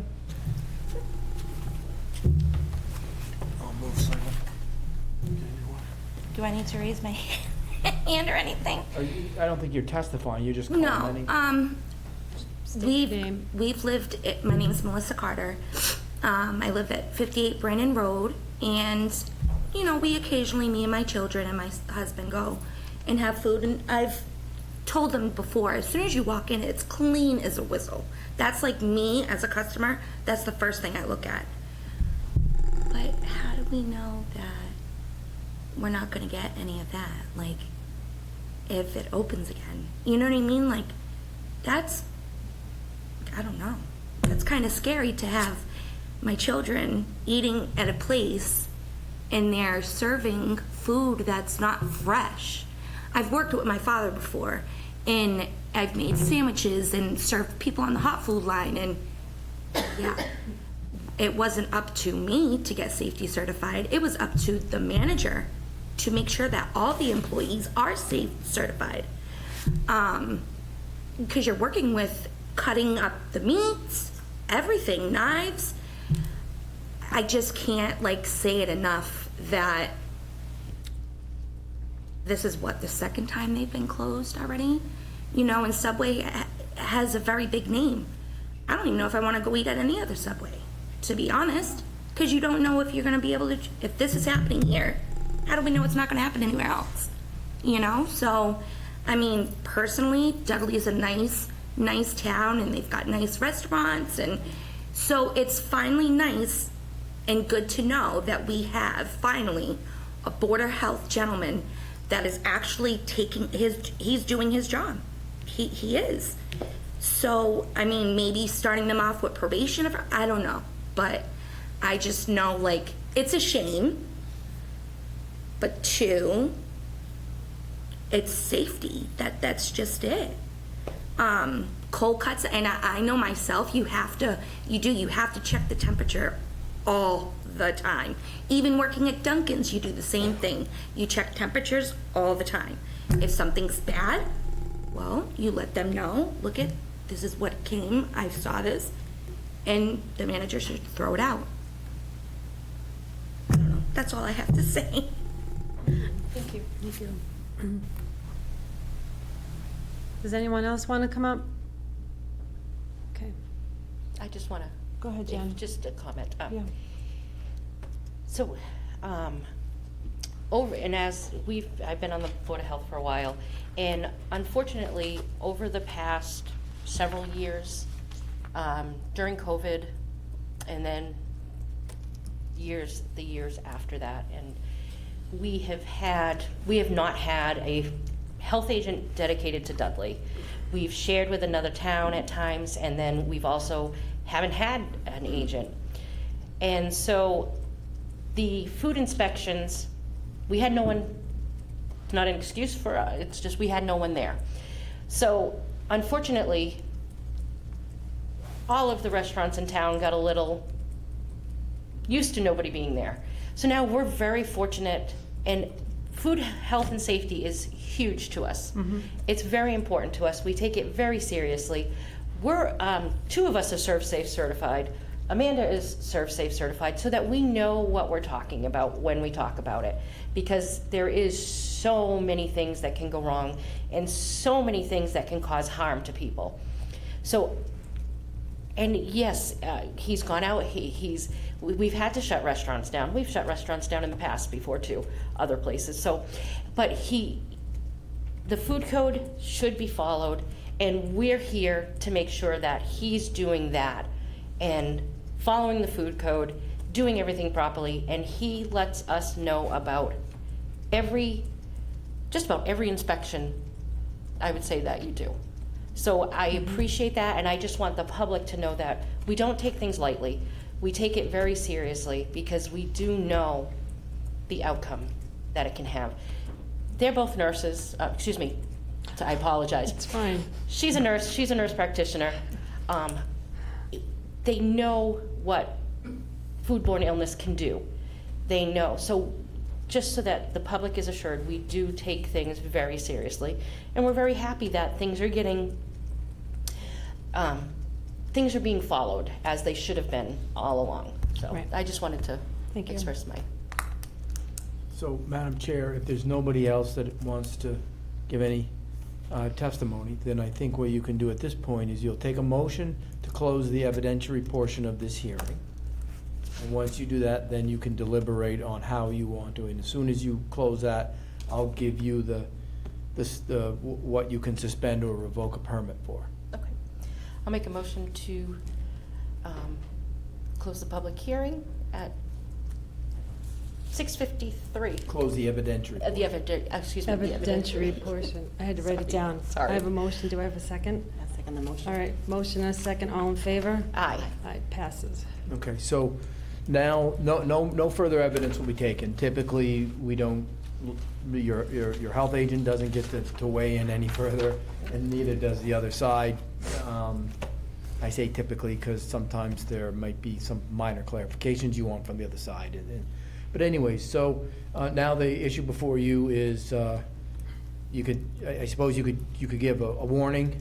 You could suspend the food permit, or you could revoke the food permit. If you wish to suspend the food permit, you can suspend the permit on the following grounds: failure to comply with the requirements of 105 CMR 590, the food code; denial of entry to the agent of the Board of Health or Department, or attempt to impede the work of a duly authorized agent of the Board of Health or the Department; providing false or misleading statements or documents to the Board of Health or the Department or agents thereof, or keeping any misleading or false records or documents intended to satisfy the requirements of I'm just gonna say the food code. The permit holder or owner, is a corporation. He's been convicted of no, that's not really, the permit holder or owner, if the permit holder is a corporation, has engaged in conduct that endangers the public health, failure to pay federal, state, or local taxes, failure to comply with local regulations, ordinances related to the operation of the facility, such other reasons not stated in this section, which pose a risk to the public health and safety. That's the suspension. The revocation is serious or repeated violations of any of the requirements of 105 CMR that I just gave you, or any grounds cited above the requirements that I gave you, which in the discretion of the Board of Health or the Department are sufficiently serious to require revocation. So what it really boils down to is the suspension and the revocation are very similar, except obviously a revocation is a significant penalty and would require, serious and repeated violations versus a suspension, which is a failure to comply with the requirements. I'm happy to read those again if you wish as you deliberate, because I know it's hard to kind of keep that in your mind.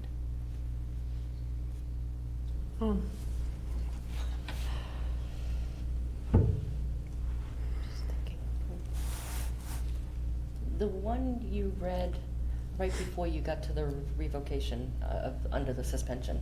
Such reasons not stated in, Something about the- failure to comply with local regs related to. In the health and safety of food or something? Was there one of those? Such other reasons not stated above which pose a risk to public health and safety. Okay, thank you. I didn't get that one.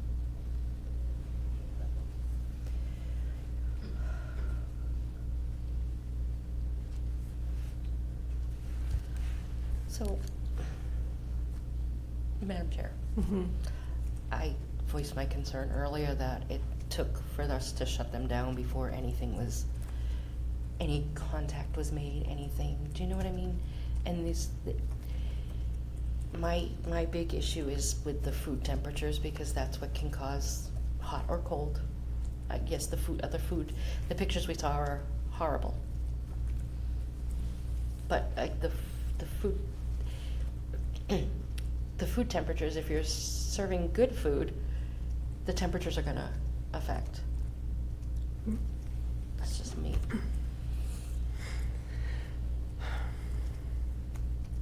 Do you have anything? I mean, I agree that the food temperature is a big issue. You guys need to speak up for the record. Need more input than, I agree that the food temperature is a big issue. I guess my question is, if we do a suspension, does that mean they have the ability to make corrections and we try again, or no?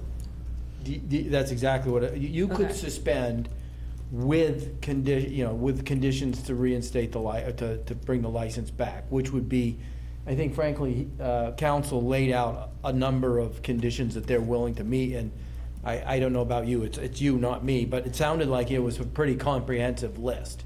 And you could certainly suspend until such time as all of those have been met and your health inspector has gone out there and reviewed and made sure that everything is in compliance.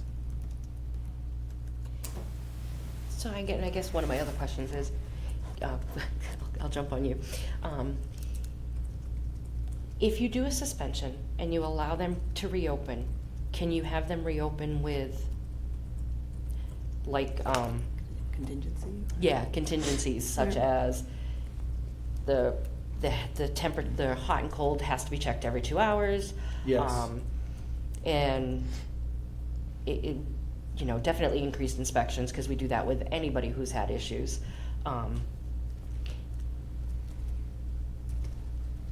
So, in my opinion, you can suspend a license and have reasonable conditions placed on it, right, on the the reopening after.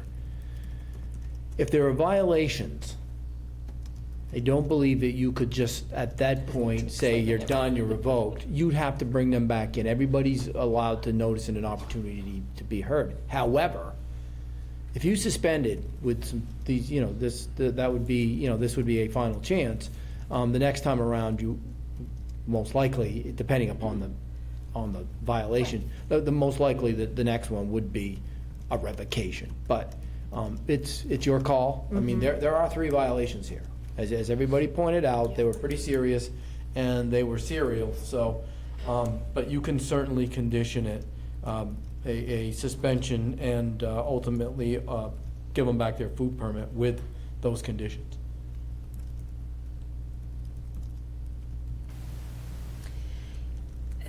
So if we were strict with some contingencies, that would just be more time on Pat having to go in to follow up.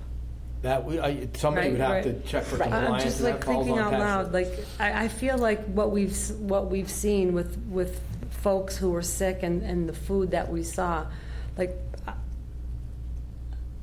I feel like that was bad enough. I really do. I don't feel like, I don't know how much worse it could be. We've had several people come forward saying they were sick, so I don't know. I know, and then, so, how do we, and again, you heard both sides of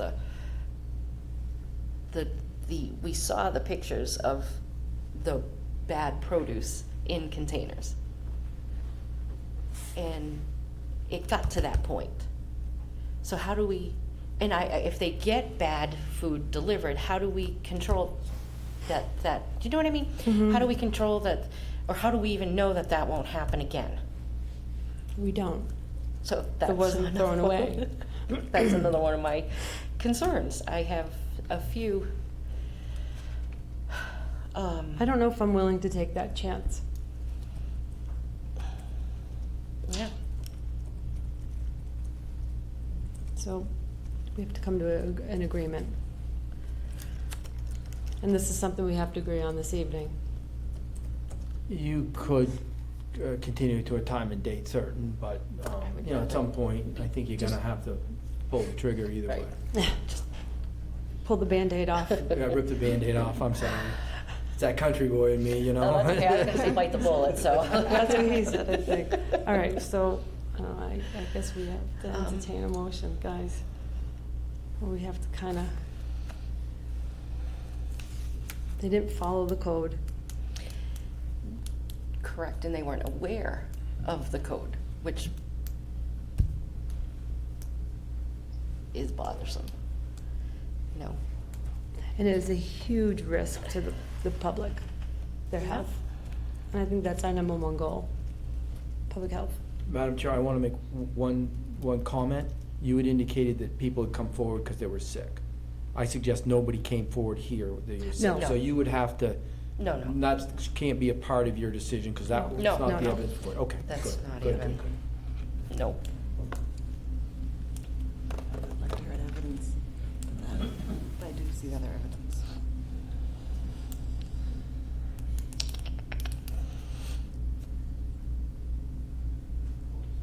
You're looking at me. I'm looking at both of I'm you. looking at you, I because need you guys someone have to, more I will evidence. entertain a motion. I know. All right. So, for the sake of, It's quite a bit.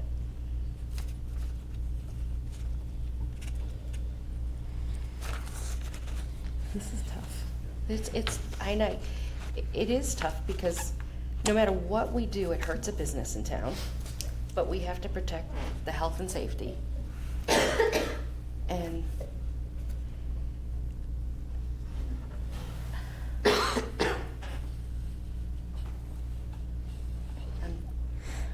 right, you want me to make a motion? Unless Heather wants to. Let me just, I'm kind of torn because you guys have been dealing with these violation history and things longer than I have. So I'm looking for a little bit of guidance on what, Yeah. So in my years on, this is the first, because we've closed other places and they've always been receptive. And even with those other places that we've shut down, we've had, and I say we, meaning the whole board, we've had the inspection templates. They've contacted, they've worked on. Well, just like with some of the previous ones, there was the trail and there was communication. It just was not enough done. There was nothing till they got shut down, which concerns me.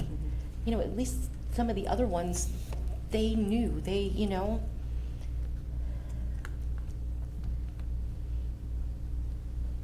All right, I'll do it. I make a motion to revoke the license for SEMA Sub Shop LLC Subway. For, can I Oh, help so- you with that? yes, please. Yep. For serious and repeated violations of the food code as outlined in the health agents.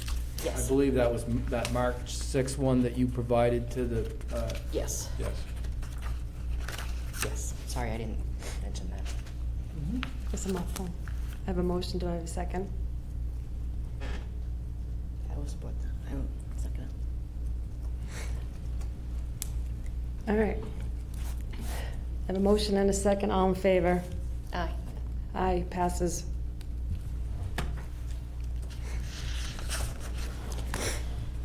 all right, Madam Chair, the way this works is, we'll draft something, I'll work with your health agent to draft something, you guys will ultimately sign it. At that point, the establishment owner will have the opportunity to appeal it to the Superior Court. It will be a record review, so all the documents that were provided here tonight, including theirs, Yeah. should be kept in one spot. That will be the record. We may have to transcribe the witness testimony, and then we send it into the court, and then it's a motion practice after that. Okay. Okay, Thank you. Okay? thank you. Thank you. Thank you. Thank you. Amanda turned the minutes around pretty quick, Jeff, so. Can I run to the She bathroom? bangs them right. Yeah, Come back. as long as to wait. It's up to you. You can start. I just have to, I'll be quick. Be right back, sorry. Take your time, don't. Well, we're gonna hear of something along. Well, we'll move on without her. Do you want us to wait? Yeah, we could better wait, if we could wait 2 minutes. Yeah. So. This won't go in. Oh, these go to. I don't know if this, were we still talking when this came around? So Jeff, everybody has the same paperwork. Do you want all of their paperwork? No, I just want one copy of everything, Okay. all right? Everything that was given, especially, you know, well, not especially, but just one copy of everything that was presented here tonight. Okay. In the packet. Yep. That will be the record of proceedings that was before the board. Okay. All right, you guys need me for anything else, or am I good? I don't think so. Thank Well, you. It was a pleasure meeting you. Thank you. Have a good night. Finally meeting Amanda, her and I worked together. Nice to Good seeing you again. back. Good seeing you. I have a shorter drive tonight. See you later. Hey, Jen, see you. Nice to see you. He was our town council at the last town I worked for.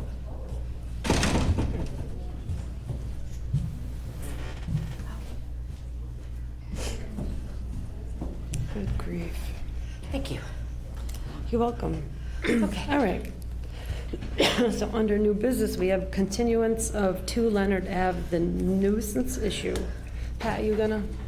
Yep, so if you flip your tab, I think I gave you a copy of the nuisance letter that we issued.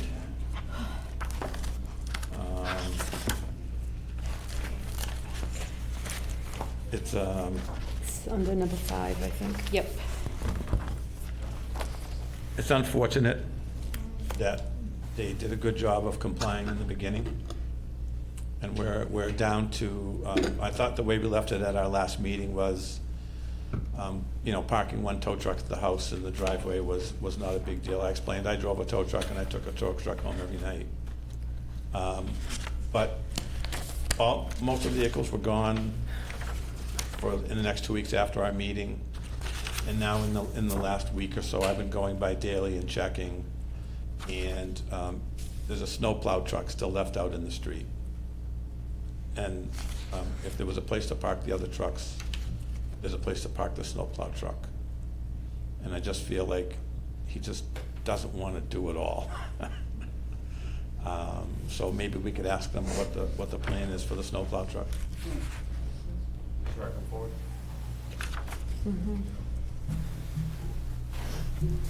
Hi again, Adam Essex, 2 Leonard Ave. And Jessica Graves. The pickup truck he's referring to is the truck that I drive when I'm not driving. I haven't driven it a little bit because I'm working, but when I don't drive my tow truck, that's what I'm driving. Yes, it is in the road. Again, don't think there's anything that says I can't park a registered vehicle in the road.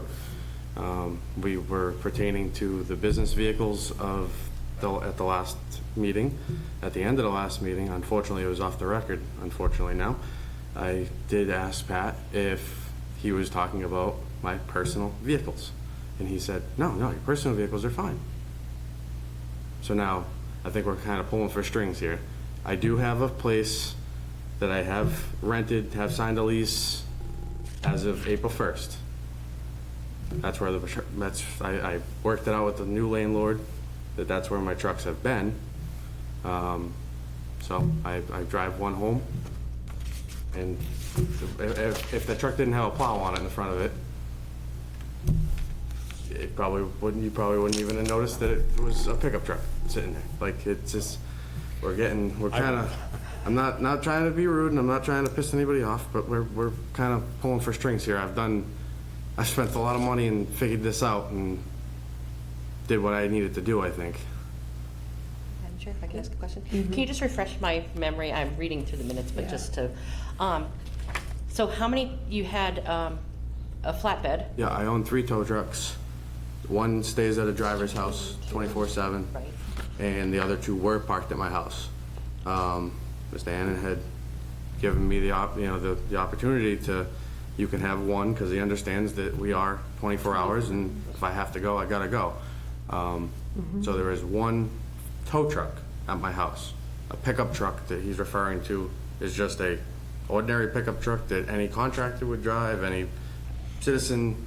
It's a Ford F-350 with regular plates on it. Regular plates, not commercial plates? It's got commercial plates because of, SR plates due to, it has a snowplow on it, and that's per the state, so. Is there any writing on the vehicle? No. It's all black. Madam Chair. So, having been a person who plowed snow myself, the SR plate stands for snow removal. And the state was having a problem getting snow plowing contractors because their trucks had to be registered and insured year-round. And they didn't want to pay for insurance and all these things year-round. No, that's exactly what it is. So they came out with an SR plate, but that SR plate is only valid certain times of the year. Oh, that's Now- not true, but yeah. Well, I didn't get anything in time for writing because I was dealing with this. If there's a place to park the other trucks, I don't see why he can't just move the other truck. I believe it does have a company name on the door because I was there today. It does not. It does not. Doesn't say SR or something on the door. Does It not. says nothing. Yep.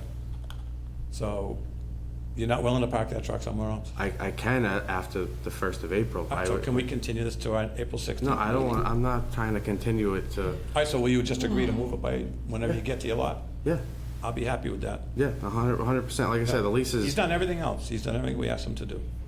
and that's, well, here's my thing. Here's my other question about that. That's a truck that So I if do it- drive. So if I drive that home from the shop one night and I'm in another tow truck, that's at my shop, I drive it home, or you gotta take trash out or do some yard work and it's at my house. You're not gonna drive two at once. Right. But if there was no plow on it, would this even be in question? It seems like that's kind of your complaint about it. And No, again, the complaint was that even though you're zoned for business there, you don't have room to park all of the equipment on your it's property. not for Hold on, the business. Let me finish. It is, you plow snow, it's got a That snow has- removal plate on it. I own a towing company, not a snow plowing company. But you have SR plates on 2 of your trucks, and that's a snow removal plate with specific times a year So, to be operated. so you're telling me if I park that truck in the driveway and park her personal vehicle in the same spot, that's not gonna be a problem? Because That's a workaround. I thought about that today. I said, why doesn't she park? Because there's 9, not 9, but there's 5 other vehicles down the side of the road on Leonard Ave. Today, I said, why doesn't she park her less objectionable looking vehicle on the street? That's But illegal. It's a my black question. truck. He asked let the me- question, I'm just trying. So my question still wasn't answered. If there was no plow on it, would we be talking about it? Because of the SR plate, yes. Because it's not legally registered certain times of the year. That's false. That's, Well, then, It's February to February. That's the only thing that's the only difference. They changed the When month. it's registered. They didn't change, it's not just registered for the winter. renewals, It's rather. renewals February to February. And again, So- it's probably in that packet, if we have the packet for the last meeting. I will, The black 06 F-350, the registration's Oh, right there. the vehicles, no. Yeah, it probably shows you the registration that it is Expiration. February to February All or, right, so at the meeting on February 20th, we moved it to this meeting with the plan that you guys were going to come back with a plan where you were going to move your vehicles and agree not to bring anything back to the property. So that's what now we're talking about, that there's a vehicle there that shouldn't be there, but only until April 1, because that's when snowplow season leaves? I mean, If is he can- done? so- you have to no, refresh my memory. he wants, he just wants me to not park the not plow park truck. a passenger pickup. Can we just take the plow off? Yeah, I could take the snow's over. I could Yes, take the whatever. plow off, but it's still not his problem. It's That's just. still that- not the I'm- problem he's I'm having. He still clearly is having a ignorant in problem this, with so I it. just, like, if we take the plow off, I have a suggestion. please. I'm okay with the truck if the SR plate is a year-round plate. When they were first issued, You Hold on, Just let him hold on, speak. just- let me speak to It's my gonna point. work to your benefit, trust me. I'm trying to help you out here. Trust me, please. If the SR plate has been changed to a year-round plate, and you're still carrying insurance year-round and everything's legitimate, is one truck the end of the world? But if he's rented a place for the other 2 tow trucks, why can't he just get along with the neighbors and move that? Or make a suitable parking space on his property for it? Chair. Whenever Patrick's done, if I may. So, my suggestion is, let me talk to the PD tomorrow or the next day. I tried Googling this and getting information on it. I couldn't find anything about the date restrictions, and didn't have time to call anybody else that I know that has those same plates. If I may, I could probably pull it up on my phone.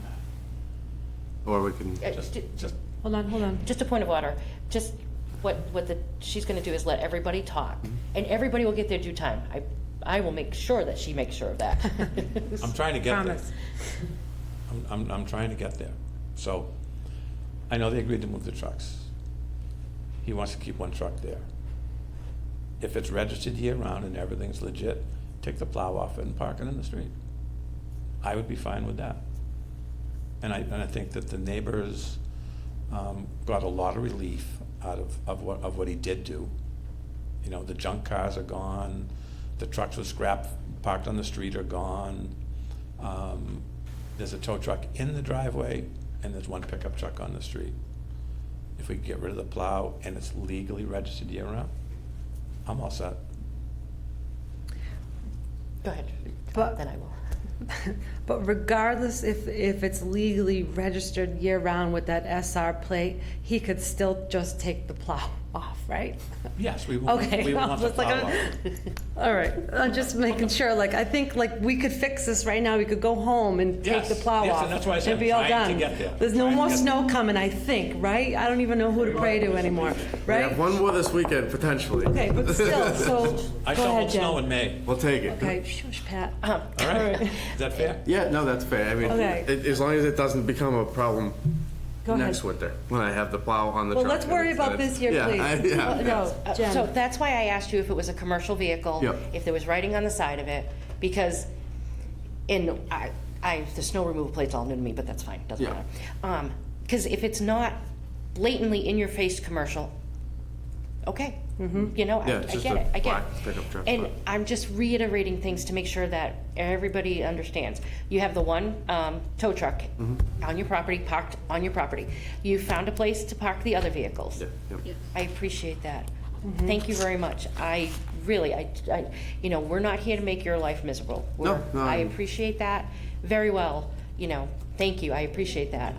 And I know that some of your neighbors are happy because one of them came by and insisted on giving me a hug, so. And I do appreciate everything you've done.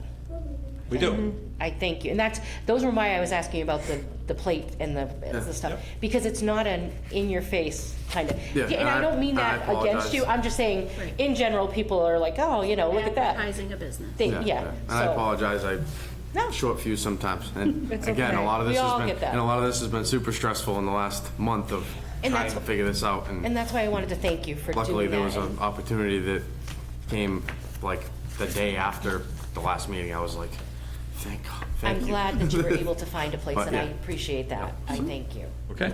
okay, That sounds great. Okay, so where are we? Thank We're you. good. you're ready. Thank you very much. Thank you. Thank you for sitting through the first part.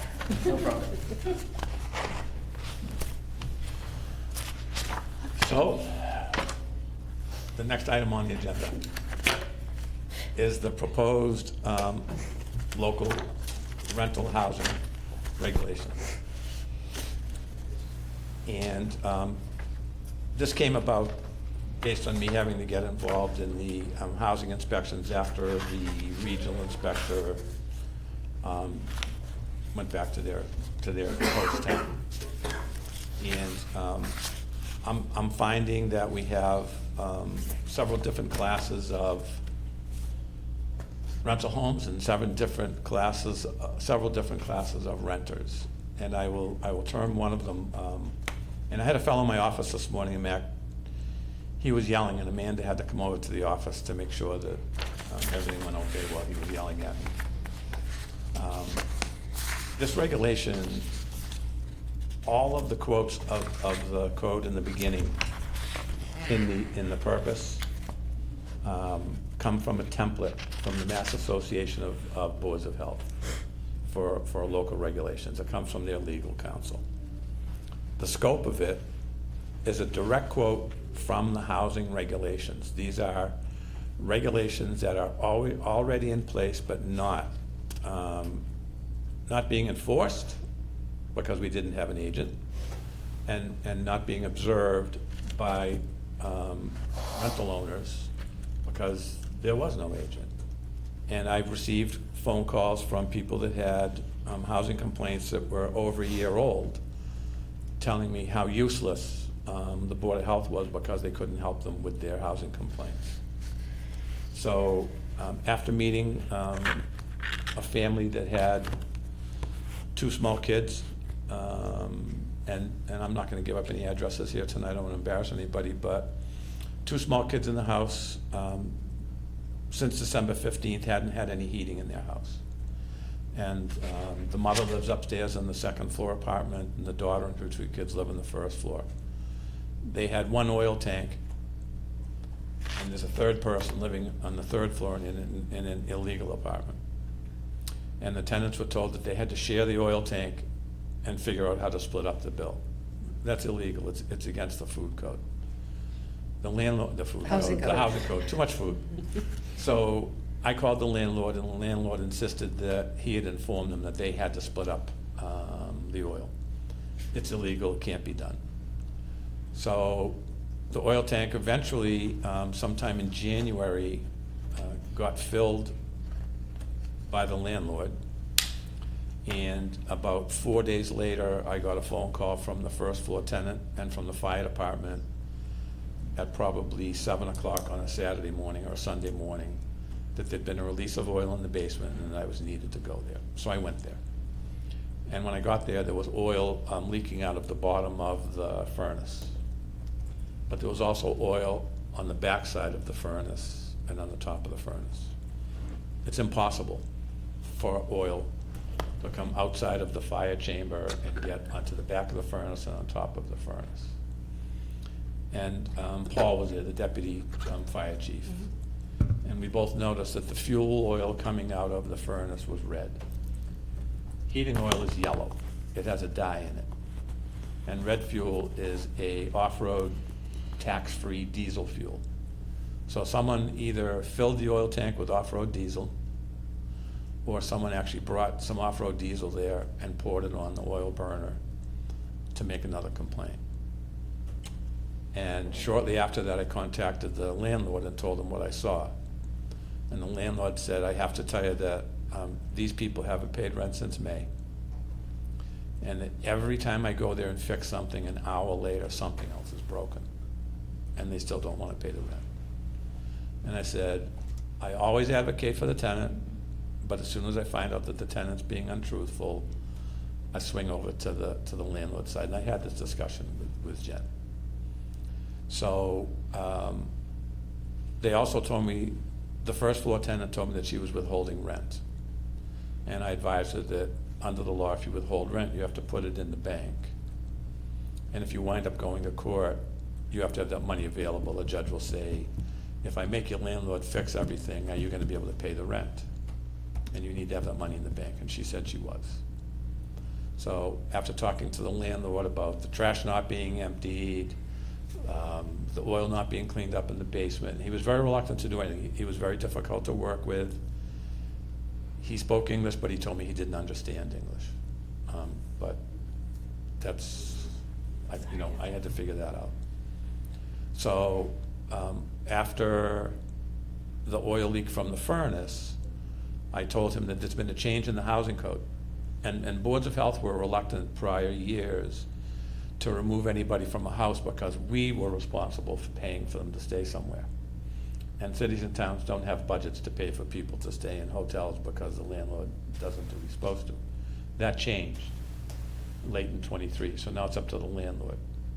So I forced the landlord to call the hotel, give him his credit card, and set up accommodations for both of those families to go. They didn't want to go. They wanted the landlord to pay for their dog to be put up. They wanted the landlord to pay for their meals, their phone, their cable TV. They wanted them to pay for everything. And I explained you could go to the motel at night and you could come back to your house in the day and feed your dog and take them, whatever it is. And then the comment was made, if we leave, we're not going to get back in. And that may be a fair statement, that once a landlord gets you to move, you may not get back in. So after that, I called back because they got an eviction notice. And I know the date of the eviction notice, and I called the landlord and I said, your tenant hasn't paid you since May. They don't want to move back to a hotel. They want to stay here. How about you don't ask them for any rent from May to January? And you let them use that money that they've been putting in the bank to go find another apartment, first, last security, whatever it is. But don't sue them for the money, just let them leave. And he said, absolutely. And they said no. And they said it's too hard to find an apartment. And then the upstairs tenant said, I have to tell you the truth, we didn't put the money in the bank. We shoveled the sidewalk and we had relatives send them a bill for shoveling the sidewalk. We painted a couple of rooms and we sent to the landlord a bill for $1,200 for painting. So they tried to say they did repairs and send bills to the landlord. That's not how it works. So after talking to the landlord and telling him that the eviction date is coming up and it's in a couple of weeks, I called him back and said, look, your you don't have the money in the bank, you know, your mother told me the truth, and you're gonna wind up homeless on the date of the court hearing. And the first floor tenant said, no, I did this in another town, and the judge gave me 6 months to stay there without paying any rent. So that would take this landlord from May of this year all the way forward, another 6 months of no rent, and possibly more damage being done to the house. They're running electric heaters, they're using the stove for heat. When the eviction notice came in, the first floor tenant started texting me, I'm afraid the house is gonna catch on fire, my kids are having trouble breathing from the fumes, everybody's sick, I'm worried about all these things. So I wrote back and said, you've now told me there's a lot of dangerous things, and if I don't take action and something happens there, it's gonna be me in the newspaper saying, you told me, and the Board of Health didn't do anything about it. So I want you to go to the hotel. I verified that the credit card is on deposit, you can go to the hotel. No, we're not going. So the landlord called back and said, I'm gonna put electric heat in the house. All right, that's gonna fix the problem. He said, but I need the service numbers for the electrical accounts to get the power company to start putting in electric heat. When I first met them, they complained that they didn't like running electric heaters because it was running up their electric bill. But when it came time to get the service numbers for the meters, it turned out that they haven't been paying any electric bills since May. And they told me then that they thought that the landlord was paying the electricity.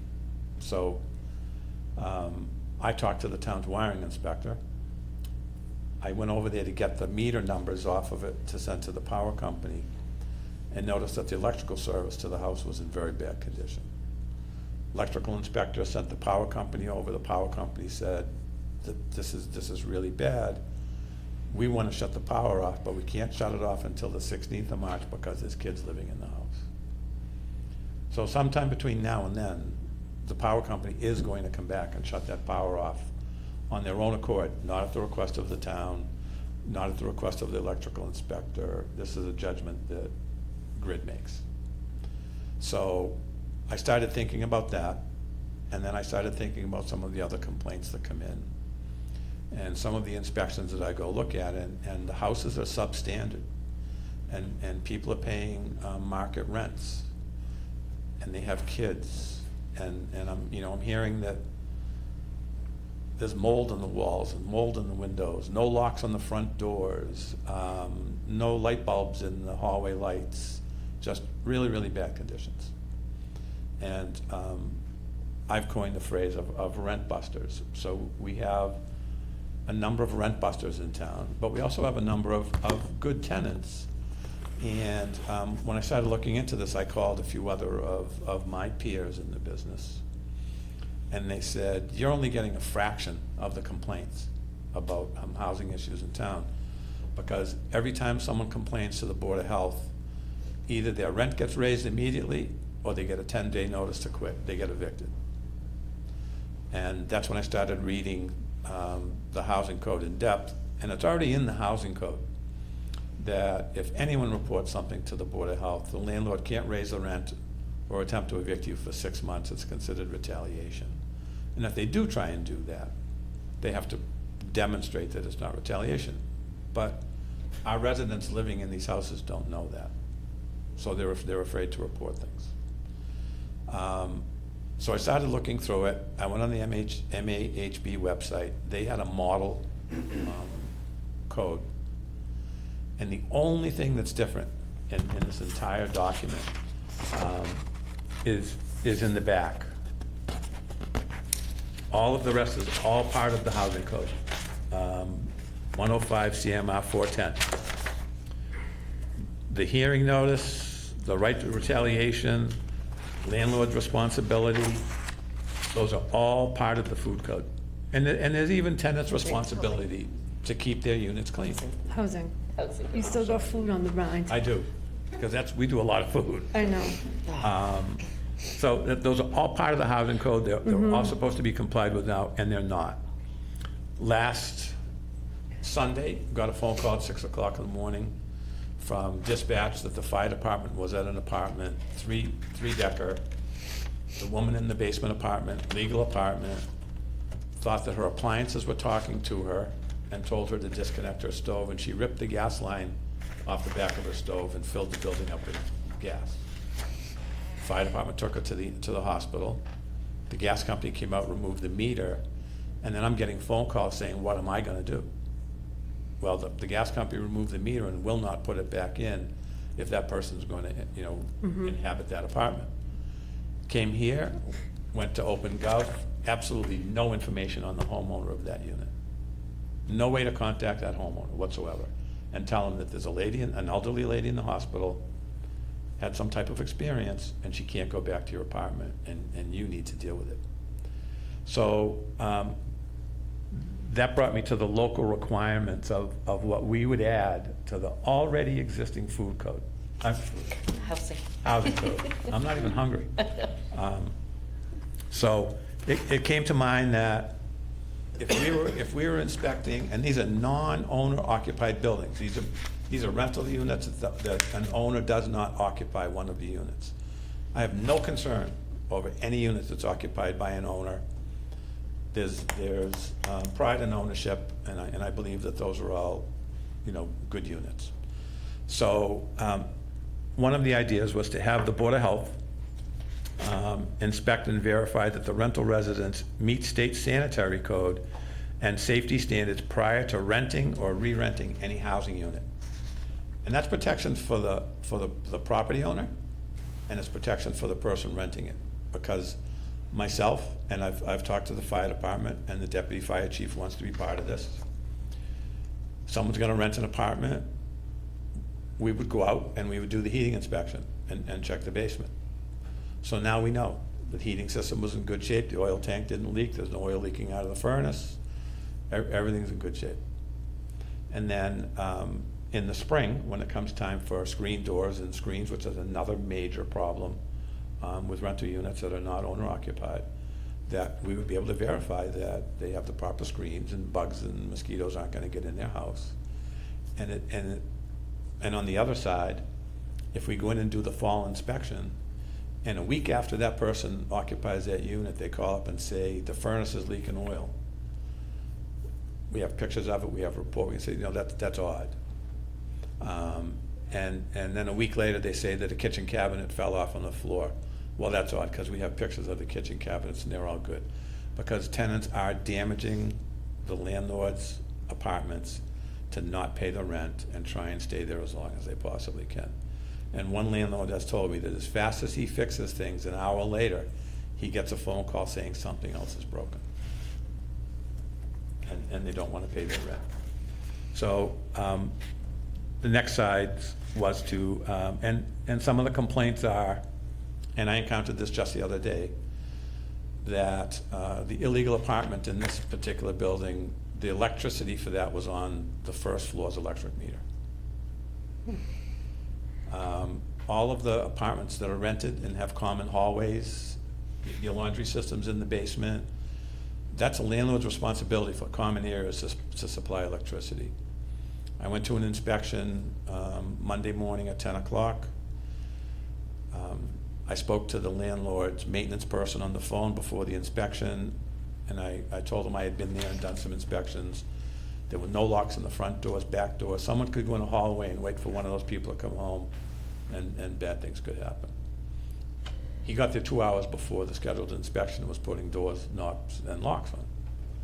And I got out and I said, that's fine, but this is a 4-unit apartment, and it requires electronic locks, self-closing doors, and a code to punch in to get into the door. And he's like, oh, you know, now I need to get an electrician. It's the code. It's not something we made up. It's got nothing to do with this, but it's a way to verify all of these things. We're having problems with mold in a lot of these people's houses. The landlords want to say it's not mold. I did an inspection on Monday. We have some very nice inspection equipment that our regional people bought us. We have a moisture meter. The moisture on the inside window of a bathroom was 92%. I mean, that's like there's water coming in. But the windows don't fit the house right. So they put replacement windows in, but the windows don't touch the bottom of the sash. So, I mean, and there's a lot of that going on. So I asked them to go in the basement and And he said, well, there's no lights in the basement because each unit has a switch for their own light bulb. So for 4 units, there were 4 light bulbs, that each unit controlled 1 light bulb. And this was the laundry area. You needed a miner's light on your head to go and walk around the basement. One of the tenants was using a dryer without an outside vent. The lint had just blown down the wall and through the basement. Cobwebs like from a Halloween haunted movie hanging off of the ceiling in their laundry room. I mean, you need to put an umbrella over your washing machine to do your laundry. It's disgusting. Smoke detectors, carbon monoxide detectors, no batteries in them.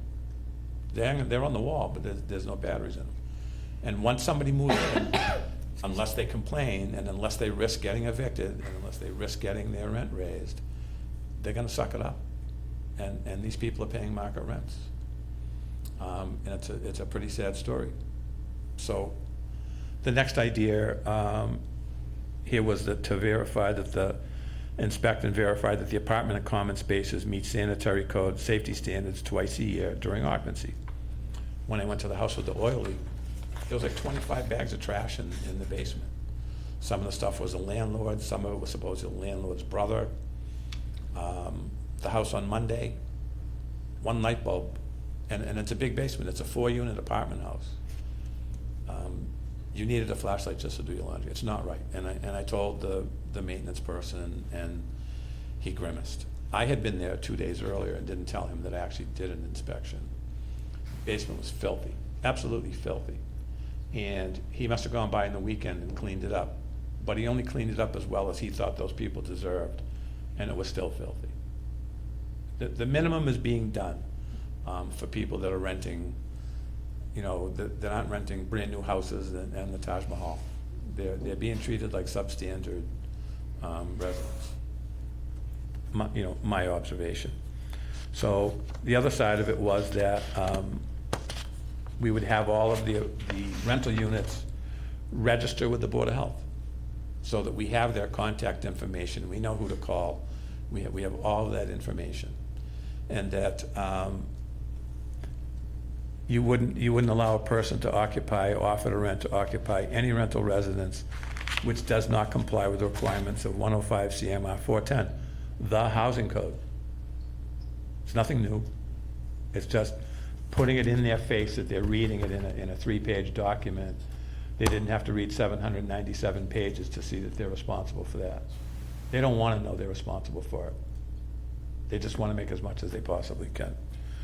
And then they needed to provide proof of liability insurance to the Board of Health for the rental residence property and list the town of Dudley as an additional insured. We don't know that we're insured, and if someone says, I called in and you didn't come inspect my apartment and I got hurt, they could try and sue the town. We didn't go inspect in a timely manner. And in the housing code, there are very strict times on when we receive a complaint to when we have to go do the inspection. And looking at the past inspections over the last 2 years, we have an inspection at, and I'm gonna say the name wrong, but Wysocki Drive. Wysocki. It's over a year old.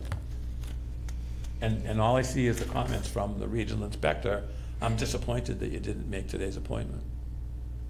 Not, I'm gonna go get an injunction, I'm gonna make you do this, I'm just disappointed. And it's been going on for over a year. And this involves mold, ceiling leaks, screens, all kinds of issues. And the other was, no rental residence unit may be occupied without first obtaining a certificate of compliance permit from the Board of Health. We inspect restaurants, right? To make sure that everything's good twice a year. Why wouldn't we inspect our rental housing that's not owner occupied to make sure that everything's good twice a year? Because right now, I go out 3, 4, 5 times to chase down an enforcement action. People who don't rent apartments but pay taxes in town are subsidizing my work. The landlord should be paying for this, not the general body of the taxpayers. And I think that's if you can grasp that's a major deal. And then it says all rental residents all rental residence units shall be in substantial compliance with the following minimum standards to pass inspection by the Board of Health.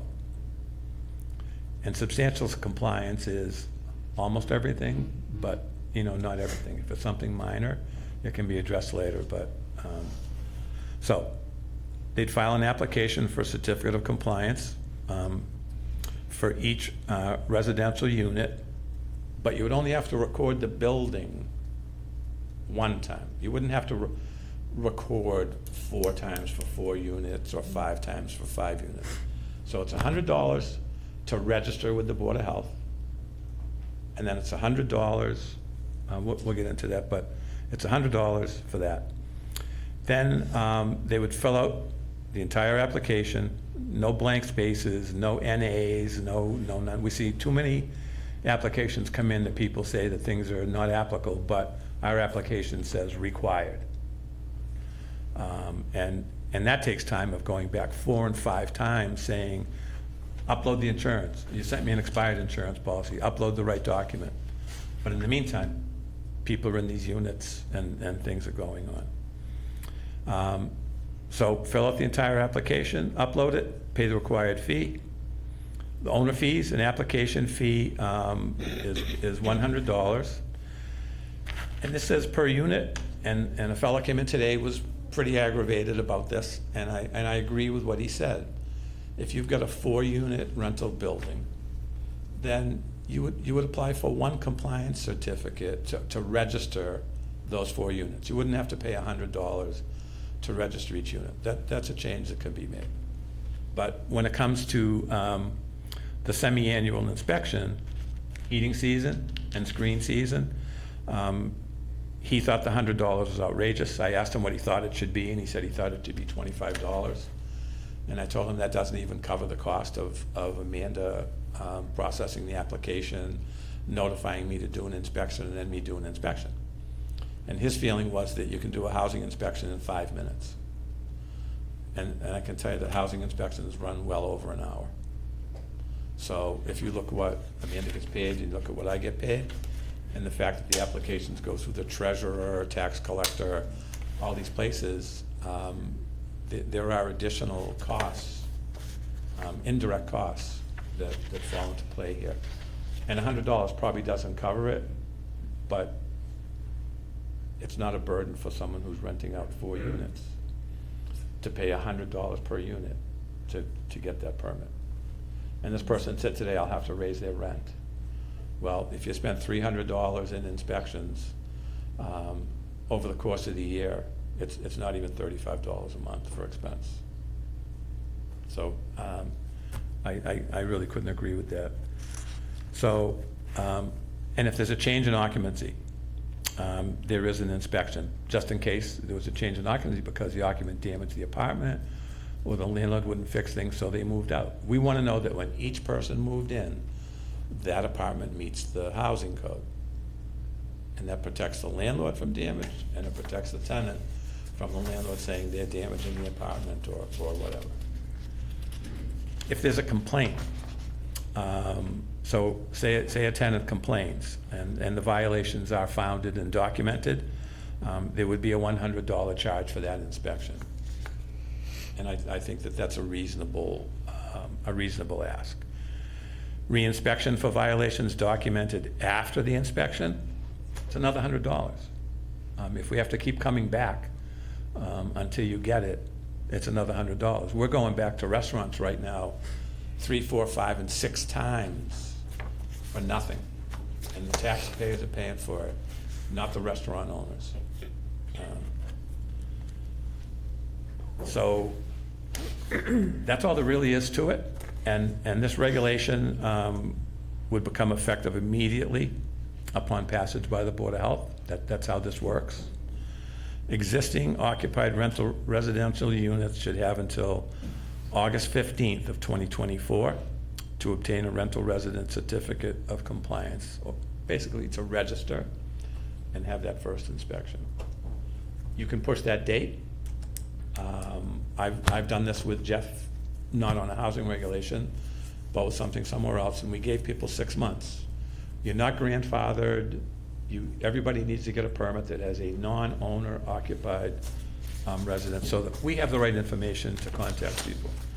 And then, any vacant rental resident units or non-compliant rental resident units as of the effective date of the regulation shall obtain a certificate of compliance within 30 days of any violation. So if everything's good, you've got until whatever date we put, but if a violation pops up and you're on our radar screen, you're gonna register, you're gonna pay the $100, and we're gonna get all your information, and you're in the system, and the regulation applies. And I think that that's a fair ask. There's been a lot of misinformation on Facebook about this. Yeah, go ahead. Madam? Yeah, go ahead, Jen. So, so this is the first time that you're going over this with us. Yep. So now we get to go home and digest everything Digest it. and make our notes and read through it 600 times. And then next month will be the public hearing on April this. 16th. April 16th. And you live here, I don't. Yep. I don't vote, you vote. I'm only recommending what would make it easier and more plausible for inspections, and we could drill right to the bottom of inspections and not drag them out for 5, 6, and 7 months. And at the public hearing, there'll be time, we'll have public comments, everybody can give their input and explain why they feel certain things. Absolutely, we're more than happy to hear all of that. Yes. And like you said, I just want to make sure I understood. Everything before the local requirements is already the housing code. Is the housing code. All we're trying to do is protect two parties, and the fellows didn't want to buy it, the landlord and the tenant. Because in the housing code, the tenant is required to maintain their house in a clean manner. And anything that they install in their house, they have to maintain, not the landlord. 2-unit apartment buildings, the landlord's required to dispose of the trash. And I can't tell you how many trash complaints we get that the trash hasn't been emptied. I drive by one house every day on my way into work, and there's now 8 full trash barrels in front of the house. And I had to call the landlord last week, and I had to raise my voice, but the trash got emptied. But it shouldn't be that. I shouldn't have to drive around for 2 hours every morning and see who's doing what we told them to do. Thank you. Thank you. Okay. And I think that's set for April 16th, is that public hearing? Yes. And that'll be advertised in the newspaper 2 weeks in advance of the hearing? Yeah? And if you send it to Deb, she'll post everywhere as well. Yeah. Perfect. Thank you. Thanks, Pat. Should pay me for. All right, moving on. A discussion on, Could someone could we make a comment at all about, no? You'll have time at the public hearing. Can we ask a question? No question? Because if there's gonna be a vote at the time of the public hearing on the document as it currently is. It is not. This is a draft, and that's why I mentioned that. We've just gone over this. We now are gonna go through and say what we would like to add or take away, and then we're gonna give you the opportunity at the public hearing. That's why you hold a public hearing. And I then, understand why we hold the public. and You don't have then, to be sarcastic. I was just trying to explain it for everybody. all right, we're all Excuse me. done, moving on. Thank you. Discussion of ending No, we're all paper set. We're applications. moving on. The fact that it's only applying to non-tenant occupied rentals, is that in the document anywhere? All right, moving on. Discussion on ending paper applications. Okay. I didn't see it. This is the one online. So can we just tell everybody that this document is on the Board of Health website right now? It is. If you go on the Board of Health website and look for local housing regulation, it's there. And it says, oh, It's all there. Everything that you heard tonight, every page is there. oh, It's It says also draft on on the the bottom. Town of Dudley thing. Yep. Yeah. Yep. It's also on the Town of Dudley page. Somebody was kind enough to post it for all you homeowners, so. All right, moving on. Discussion on ending paper applications. Yes, so, I feel very strongly about this. well, but there's a bigger problem just beside the time that it takes Oh, yeah. Amanda to do this. Liability. And I brought this up, I think I figured it out yesterday. I'm going through and I'm approving an application for a well driller. And at the end of that application, there's a big paragraph of all of this legal stuff. And it says, I attest that this information is accurate. Yes. And because Amanda has to enter that manually, she's signing the attestation. That's not good. No, I agree with that. That's. That is 1,000,000% wrong that we're we doing should- that. We should not be putting any liability on her. On the town, That's correct. on the town. If you, there's a computer at the building department desk, Yes. we are both available. I've sat down with someone for 2 hours in the office and helped them fill out their application, but they had to do it themselves. We shouldn't be doing any of that. No more paper applications, and I'll make a motion that we, it's a policy. oh, sorry. I'll make a motion that we can't make a motion? Or we Yeah, have you to? can make a Okay. motion that we have Oh. to, because policies are Yep. now.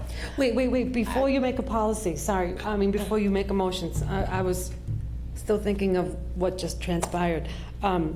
Right now, when you have a paper application, that's for everything, right? That's for water, sewer, well inspections, housing. From hot dog trucks for every- to paper, purchase. permit, every permit. Everything for Board of Health related. And so, please go back to, why do you mean Amanda, it says Amanda, Okay, so all our applications are online.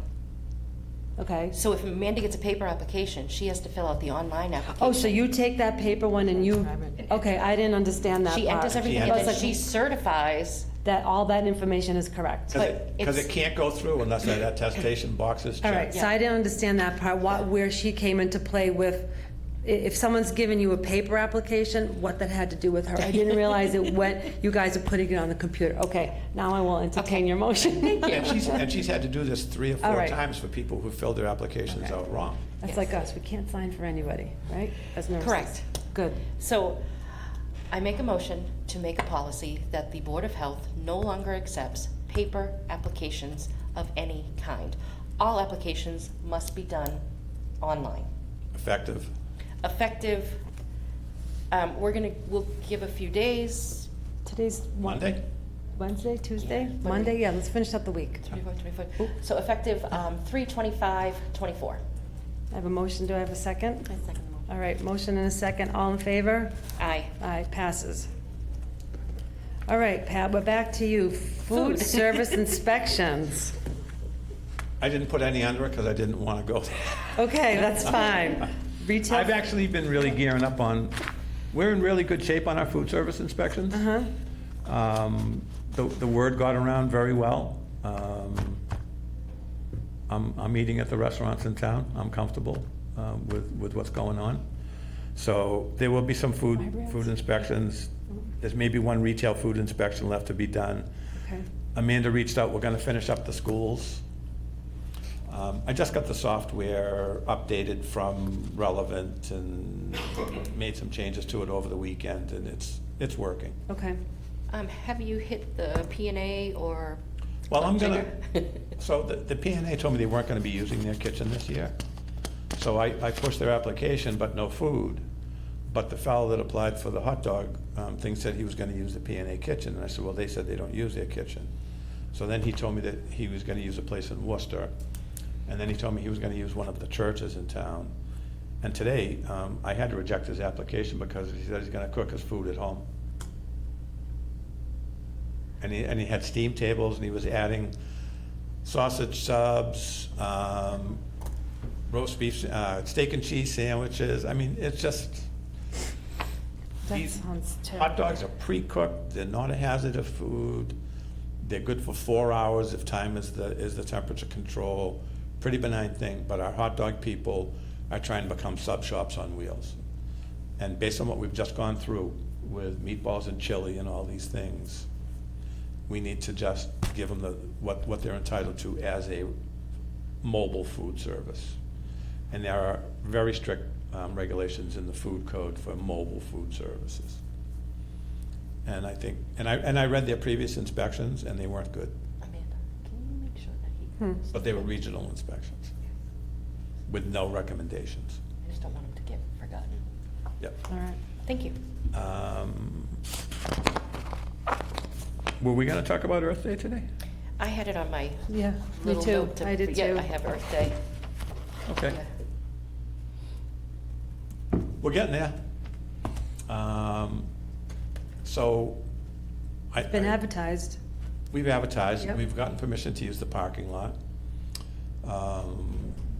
I've asked the Conservation Commission I spoke to Aura to see if they want to get involved in, so we're gonna have a table where people can come and plant butterfly bushes. I have all the supplies, I have the dirt, I have the containers, I have the seeds. Kids, adults can come by, plant a butterfly bush or two, take it home and plant them.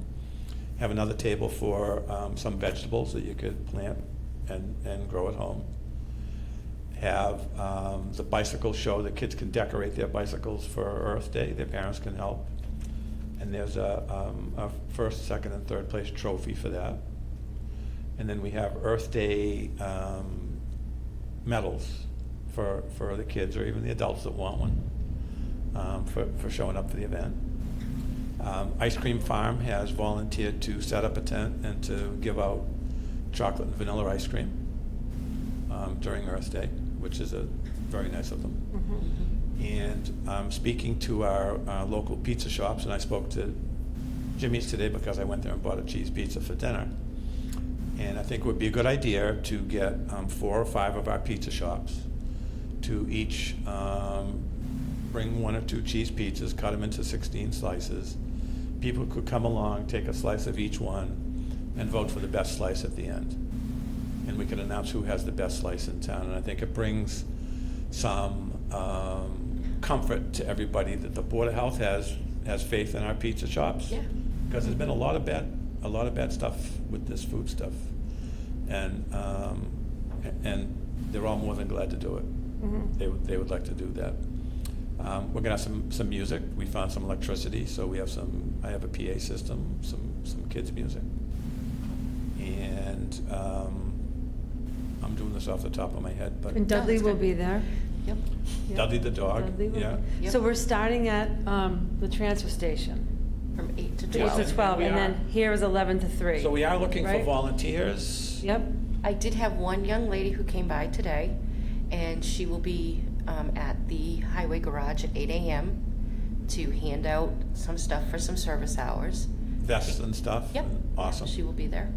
I reached out to Superintendent Lamarche, see if he could share the flyer.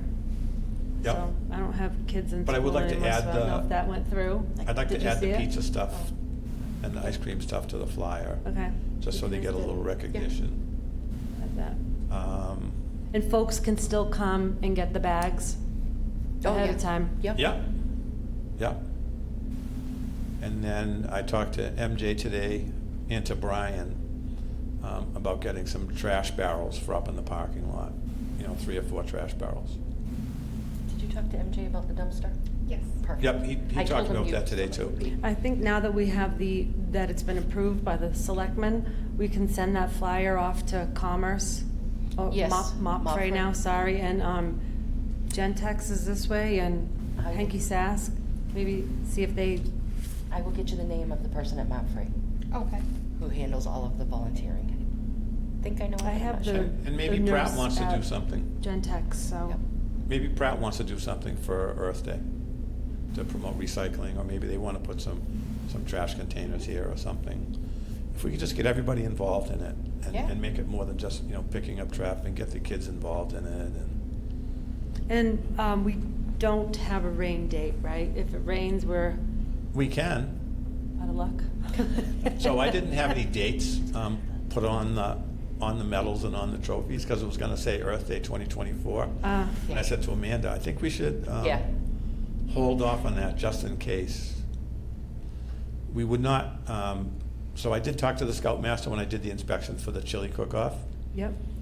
She said they do have some scouts camping that weekend, but the scouts that weren't would be available to serve hot dogs at Earth Day too. And all of these things are free. There's no charge to any families for anything. Okay. So, Beautiful. so I told Amanda, we'll buy the food on Friday, Yeah. based on The weather. what Dickie Albert has to say. Still around? I might have just You dated dug that one. myself. I was You gonna dug say, that- You dug deep. I wasn't gonna say Wow. anything, He but- spoke at the MEHA convention last year about global warming. That He was was- really good. That was a good That's one. funny. All right, sounds like I'm turning the page. Anything? No. Old, other business. I think we're good. That kind of just summed up Earth Day, huh? Yeah, Yeah. that was good. Ooh, was there anything else that we wanted to talk about? I just have a question. A while back, we had gotten a complaint about someone who was selling some things out of her home. Yep, And we had sent off. Have you heard from that person? it's on my desk. It's been kind of, Yeah, no, and I just was curious because it's back again. as I drive through Webster, I Yeah. get that constant reminder as I drive by that store. Yep, So, and yes. it's back again, just Yep. so you know. Again. Yeah.